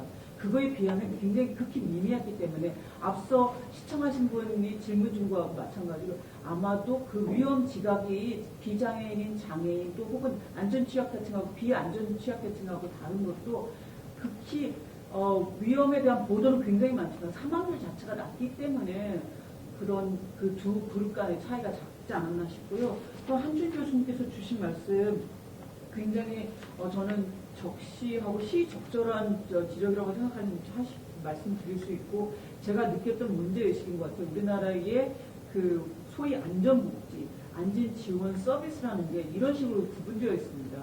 노인 안전지원 체계 혹은 안전지원 서비스, 그 다음에 장애인 분리되어 있고요. 어린이 분리되어 있고요. 외국인 다 분리되어 있는데 아까 말씀하신 것 제가 아까 발표할 때도 말했지만 노인이면서 장애를 가진 사람, 노인이면서 외국인이면서 노인일 수도 있고 아까 1인 노인이면서 또 1인 가족일 수도 있고 이런 것들이 있어.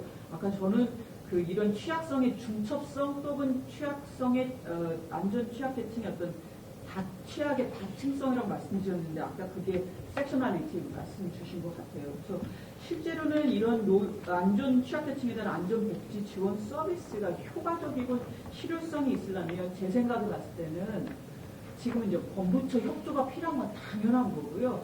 그거와 달리 사례 관리, 케이스 매니지먼트가 필요한 것 같아요.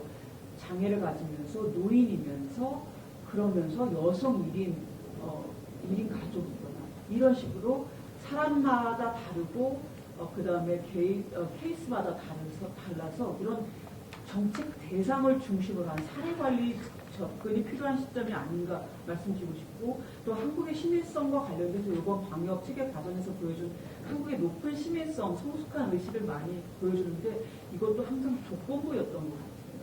이를테면 우리 공동체가 지금 위협을 받고 있으니까 공동의 위기에 공동을 대처하자고 할 때는 자발적으로 사회적 거리도 유지하고 마스크도 쓰고 막 이렇게 하는데 그 공동체의 일원이었는데 갑자기 확진자가 되고 감염자가 되고 이러면 바로 공동체의 위험한 자로 인식되면서 그분들에 대한 어떤 집단적 공포감, 혐오의식 그런 것들, 그다음 낙인 이런 것들이 많았던 것 같아요. 대표적인 것으로 보면 실제 해외 유입 유학생들, 또 해외 유입 노동자들, 그리고 해외 유입인데 우리 국민들, 그다음에 성소수자들 이런 분들에 대해서는 또 일단은 우리 공동체로부터 일단해서 위험한 자로 인식되는 순간은 조건부로 이렇게 했던 것 같아요. 그래서 이런 성숙한 의식도 되게 양면적이었다. 첫 번째는 되게 성숙한 공동체 의식을 보여주면서도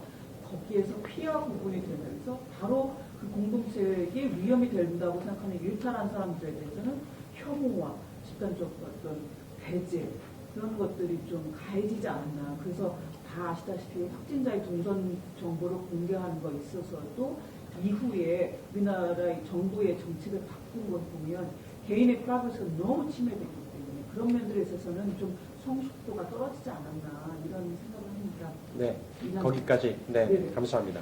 시간이 지금 상당히 제한돼 있는데 거의 마칠 시간이 됐지만 우리 변미리 박사님, 한 2분 정도 시간을 좀 드리도록 하겠습니다. 지금 받으신 질문과 코멘트에 대해서 두 분 토론자를 통해서 거기에 부탁합니다. 네, 두 분 선생님께서 주신 이제 코멘트가 사실은 1인 가구 문제를 바라보는 기본적인 핵심을 굉장히 잘 지적하고 계시는데 이재열 교수님께서 말씀하신 사실 1인 가구의 다양성이라고 하는 것들이 존재하고 있고 그 집단을 좀 더 그러니까 심층적으로 들여다보고 그와 관련한 어떤 정책들이 나올 필요가 있다라는 말씀을 전적으로 동의를 하고 제가 한번 하나 강조하고 싶은 것은 사실 청년 1인 가구나 그러니까 고령자 1인 가구는 사실은 오랫동안 정책의 대상이 되었다고 할 수 있습니다. 그에 대해서 사실 중장년 1인 가구는 지금까지 거의 정책의 대상에서 소외된 집단이다. 그런데 우리 사회 고령화를 따져보면 이들은 중장년의 1인 가구가 되면 20, 30년을 훨씬 더 혼자 살아야 될 기간이 많기 때문에 지금 저는 이제 1인 가구 지원과 관련해서 그러니까 이렇게 정책에 소외되어 있는 중장년 1인 가구에 대한 어떤 심층적인 분석이 조금 더 필요하지 않겠나라는 생각을 좀 갖고 있고요. 영국의 이렇게 외로운 부서라고 하는 것이 결국은 그러니까 사회의 어떤 고립감을 케어링하기 위해서 외로운 부서에서 가장 핵심적으로 진행하고 있는 정책들이 지역사회, 그러니까 굉장히 그러니까 네이버후드 중심의 네트워킹을 어떻게 할 건가, 그래서 그들을 어떻게 지원할 건가라는 게 핵심적이라고 하면 우리도 사실은 이제 코로나가 터지기 전에 6개월 전쯤에 대통령께서 이제 1인 가구가 심각하다, 1인 가구 문제가 심각하니 이들을 지원하려면 뭔가 방식 마련해야 되지 않느냐라고 말씀을 하셨고, 그 당시에 사실은 기재부를 중심으로 해서 법무부처 TF까지 구성됐었는데 코로나가 터지면서 사실 홀딩되어 있는 상황입니다. 그래서 아마 이 부분들은 앞으로 더 나아갈 것 같다라는 말씀을 드리고 싶고요. 한진성 대표님께서 말씀하신 사실은 1인 가구에 대한 비정상성, 그리고 가족 구조의 변화, 그리고 우리 사회 굉장히 그러니까 여전히 강구한 어떤 가부장제적인 가족 구조라고 하는 것이 1인 가구의 삶의 질을 악화시키는 혹은 어떤 그러니까 열악하게 만드는 그러니까 중요한 요소라는 부분들에 대해서 전적으로 동의를 하고, 제가 인터뷰를 한 것 중에서 50대 여성이 이런 얘기를 한 적이 있어요.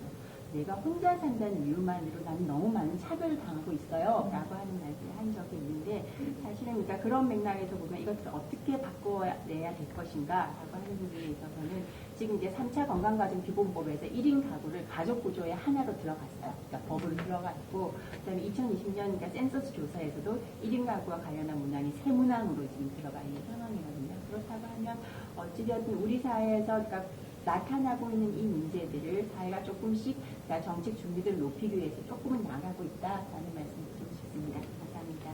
네, 감사합니다. 이제 그 마칠 시간이 다 된 것 같습니다. 오늘 그 세 분 그 발표자께서 또 두 분의 토론자, 또 우리 기조강연을 하신 이지열 교수님, 여러 가지 그 중요한 그 논의를 다시금 좀 감사를 드립니다. 마지막 그 결론으로 짧게 좀 말씀을 드릴 것은, 오늘 그 발표한 내용들은 바로 이 한국의 사회 동향, 2019년 한국의 사회 동향을 중심으로 해서 이제 발표를 하셨고, 최근 코로나19의 어떤 그 현황과 또 이 향후의 어떤 그 대응을 위한 그런 부분들을 또 최근에 좀 여러 가지 분석을 통해서 많이 그 논의를 하셨습니다. 제가 이 사실은 한국의 사회 동향을 처음 작년에 그 통계개발원장으로 1년 전에 오면서 제일 반가웠던 것 중에 하나가 통계개발원이 한국의 사회 동향을 열심히, 아까 우리 한준 교수님께서 그 말씀하셨는데요, 지난 10여 년 동안 이렇게 그 작업을 하고 또 이 구체적으로 이 내용들을 공유를 하는 그런 과정을 그동안 지속적으로 했다는 부분입니다. 이번에 이 연구 책임자이신 우리 이재열 교수님께서 여기 서문에 그 내용 가운데 하나를 통해서 오늘 결론을 좀 해줬으면 좋겠습니다. 이렇게 이재열 교수님이 서문에 이제 정리를 하셨습니다. 한국의 사회 동향은 한국이 처해 있는 사회 상황을 공정하고 객관적으로 파악할 수 있게 해준다는 점에서 근거 기반 정책을 강화하고 불필요한 이념 논쟁을 줄이는 데 기여할 것이다. 오늘 이 말씀대로 사실 그 가장 중요한 부분이 이 사회 동향을 통해서 앞으로 이 증거 기반, 데이터 기반, 근거 기반의 정책을 강화하고 그런 그 공론화를 하는 데에 기여할 수 있는 그런 부분들이 많이 남아있다고 생각합니다. 그런 면에서 오늘 첫 번째 사회 동향 포럼은 그 역할을 어느 정도는 했다는 생각을 하고 있습니다. 오늘 저희 통계청 통계개발원과 우리 그 서울대학 아시아연구소 한국사회과학자료원이 공동으로 주최한 이 포럼에 참석해 주신 모든 시청자들 다시금 감사를 드리고, 또 오늘 이렇게 발표해 주신 여러 그 교수님들, 박사님들, 그리고 두 분 발제하신 또 토론을 하신 우리 교수님들 다시금 진심으로 감사를 드립니다. 네, 이상으로 오늘 첫 번째 사회 동향 포럼을 마치도록 하겠습니다. 예, 감사합니다.